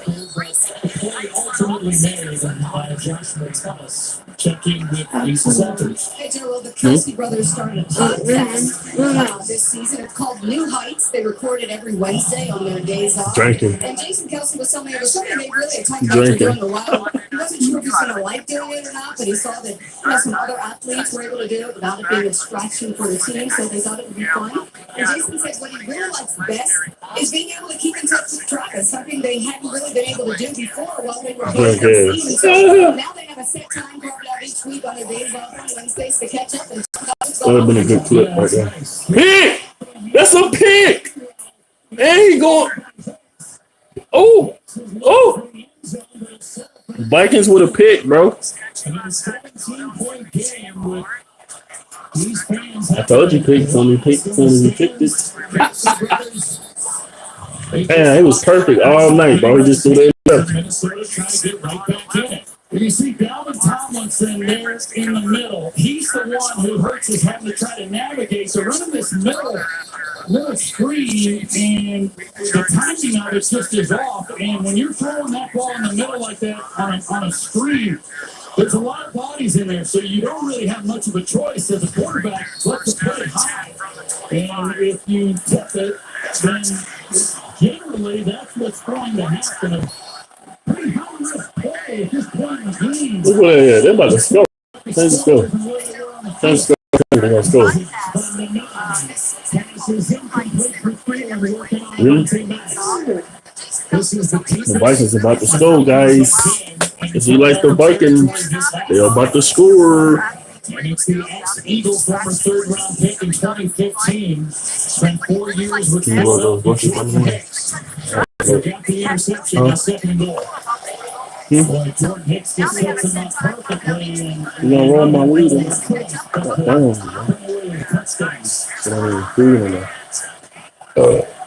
Touchdown, Vikings. Justin Jefferson. Pick! Slay can't get an interception and save his life.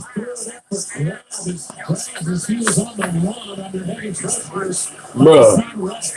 Slay cannot catch a break. The interesting thing is they got 3 receivers to the right side where the first came from, and none of those 3 guys look for the ball when they come off the line of scrimmage. Oh, don't do it. It's good. But you can't just randomly throw the ball up in the air. I don't know if Pennington recognized it. And they're down and go. Touchdown, Vikings. There's the interception. Oh! Hey! Oh my god. That's the same dude. Same dude.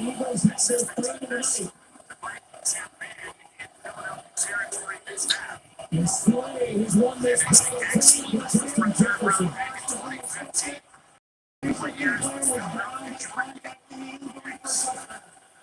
Interception, now second. Every time Jonathan Gannon has been hard at the blitz, they have been effective. They've gotten home Slay once again. Nowhere for Jefferson to impact the play in the red zone, and Slay undercuts it for the touchback.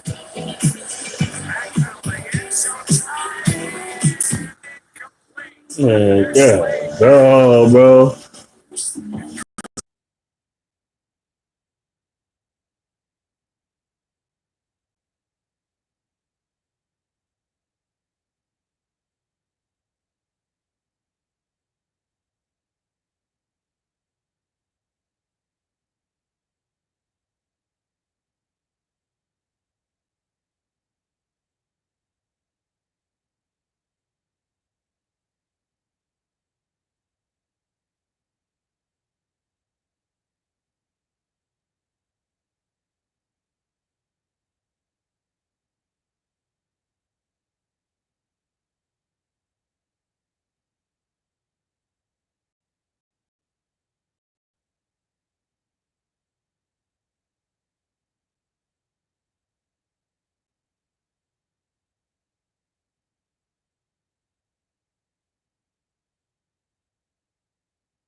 when we're back, Eagles with the interception on the 20-yard line.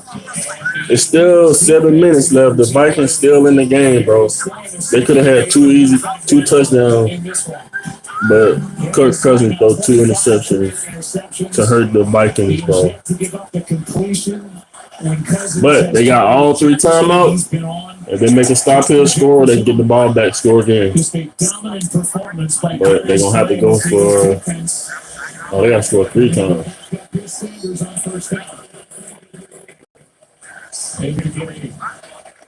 They're trying to suck for Darius Slay coming in to take his place, and he waves them off with that last play when he intercepted it and just standing out here on the field. You know, he wasn't threatened by Jefferson going past him because he's got the end line. And Cousins, I think it was a great defensive possession there by play caller Jonathan Gannon as well. He brought the blitz and it kept on trying, bro. Tonight when he's chosen to bring it. Jonathan Gannon, a disciple of the former Minnesota Vikings head coach Mike Zimmer. Yeah. To Sanders, and he's able to plow forward for a first down with under 6.5 to go. Let's check into Lisa. AJ Darius Slay getting a lot of love on the Eagles sideline. And just a couple weeks ago, he voted a team captain for the first time in his 10-year career. He admits he got emotional when talking about why that meant so much to him. He said, "I'm not a rah-rah guy. I'm not a guy who's going to jump in the huddle and give a speech." In fact, he said most of the guys know him for being kind of goofy. So he said the fact that he was voted a captain told him the guys know that even though he likes to joke around, he's serious when it comes to football. He said, "I love competing, and being a captain tells me that they respect me for how I lead." Well, he's been outstanding tonight. He's been a nice pickup since the time in 2020. And we'll look at some of the highlights tonight as he is averaging himself across from number 18. This one early. One of the 11 passes defense by the Eagles in this game. That's pick number 1. Second interception. Number 4.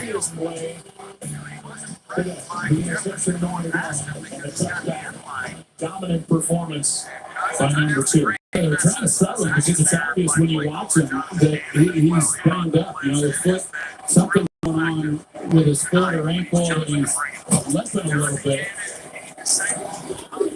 Here's Sanders, who starts and gets another Eagles first down. Said 0 for 5 earlier, 1 for 5. One Slade's been across from Justin Jefferson, but coming off what he did, Jefferson against the Packers week 1 with the 9 catches, nobody had any answer for him. With Green Bay, 184 yards, 2 touchdowns. And different story tonight. Different story.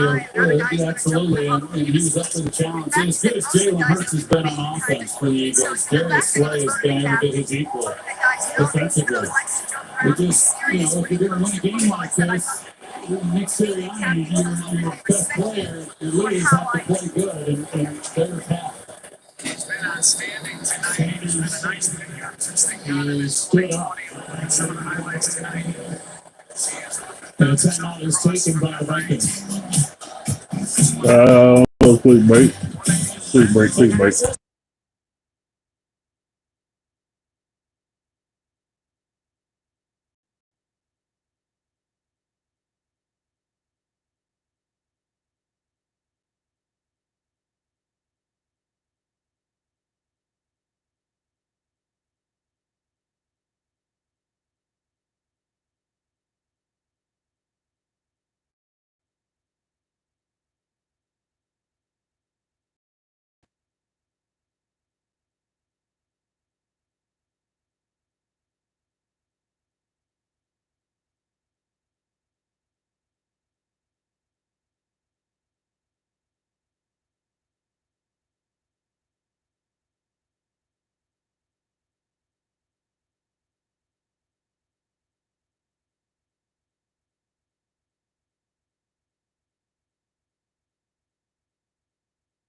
Darius playing the numbers for her. The safety's kind of repeating itself. Hey, swear to God, man. Come here. Hurry up. Hurry up. Come here.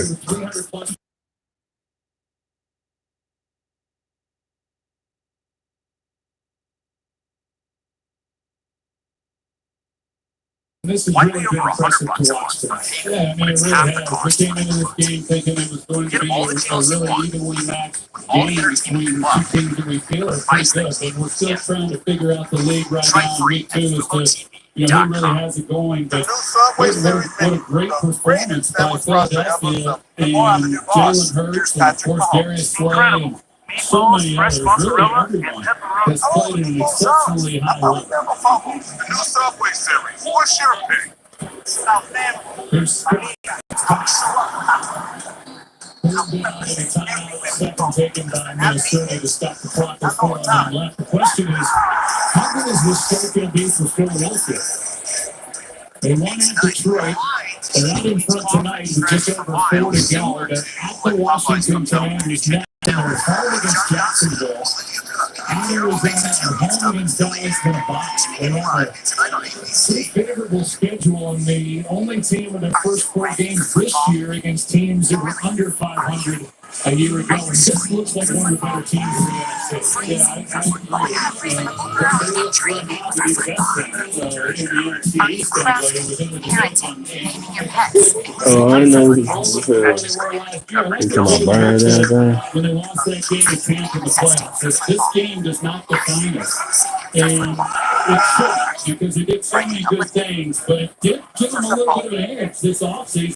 Get players on the roster. It was really paying off for them. Come on, man. Don't do nothing stupid, bro. Don't do nothing stupid, bro. Hey, you went out of bounds. You did something stupid. You did something stupid. You can celebrate. That's what I love, man. That's what I love, man. That'll bring up 4th down, and here's Lisa Salters. Couple guys throwing a party tonight for the Eagles. Jalen Hurts, Darius Slay, and the numbers for Hurts is kind of repeating itself. Just under 12 years later, only quarterbacks in the Eagles in their history with 300-plus pass yards and 2 more rush touchdowns. Hurts tonight, Michael Vick back in November of 2010, identical records to the air. 33 pass yards. This has really been impressive to watch. Yeah, I mean, it really has. We came into this game thinking it was going to be a really evenly matched game. Two teams that we feel are pretty good, but we're still trying to figure out the league right now in week 2 as to who really has it going. But what a great performance by Philadelphia and Jalen Hurts and, of course, Darius Slay and so many others. Really, everyone played at an exceptionally high level. By 17. Right.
I'm Scott Van Pelt coming up on SportsCenter over on ESPN. Extended post-game coverage here on Trail. From Philadelphia, we'll hear from the coaches and players. Ryan Clark breaking down the turning points of this game. That and more over on ESPN when this was done. Back to you all in Philadelphia. Thanks, Vikings have the ball trailing in this one. Well, last gasp here for the Vikings down 17. They gonna score. The Vikings gonna score. Trust me. I know the Vikings. They gonna score. The Vikings gonna score. I already know. I watch football. The Vikings gonna score. Look at this. Look at this. Look at this. Watch them do that. Throw the ball in the 18. Hurry up. Hurry up. Hurry up. Hurry up. I'm like, oh man, you throw to him again?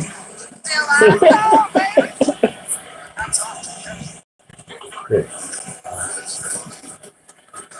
Over the middle, that's correct. The first down. Edwards again. You probably running the game diving down and some of the criticism that he's taken going back to last year on not bringing pressure. This game tonight, as we pointed out, he did a number of times. There you go, boy.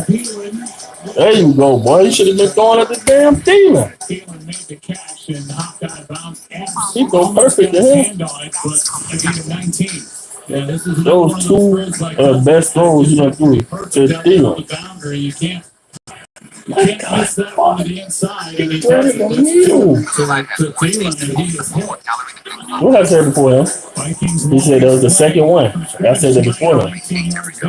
Oh, stiff arm. That's who got the only touchdown. And he dropped the touchdown for them too. That's why against the blitz, Kirk Cousins just 2 of 10 for 12 yards with 2 interceptions. So, damn, brother. I need to do better than him right now, bro. No practicing or nothing. Oh, you threw it to Jefferson. All right, you need a long touchdown right here, brother. You need a long touchdown, homeboy. You need a long one.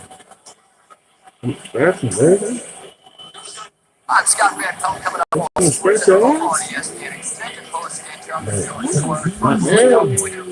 Look at Cousins running and shit, bro.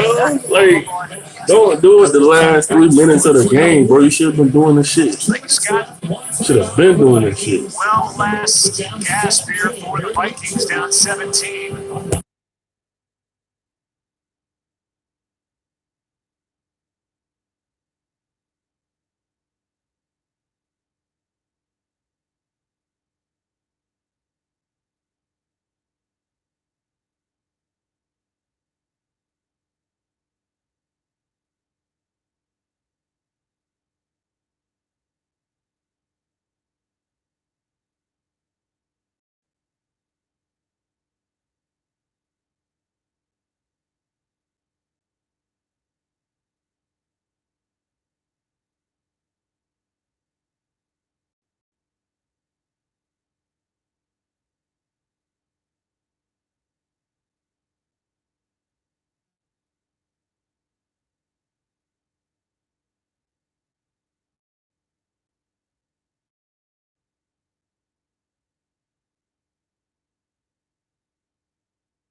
We all know. To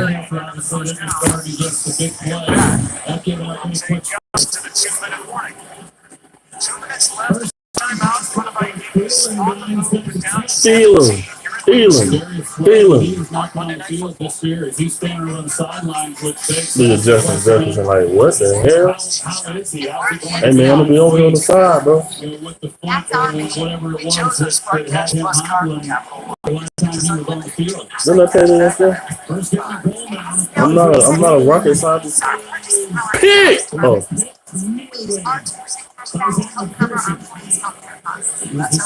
teams player of the week in the NFC, and he almost took that away yesterday. He read this perfectly. They really played well. And he saw it. That's a good play by him. Thielen knocked it out. He's been making those throws. You got to get it outside. If he does, it's another completion to him. But if you don't, Yeah, Thielen knocked it out. a little bit more off than what he was. He knocked it out the last second.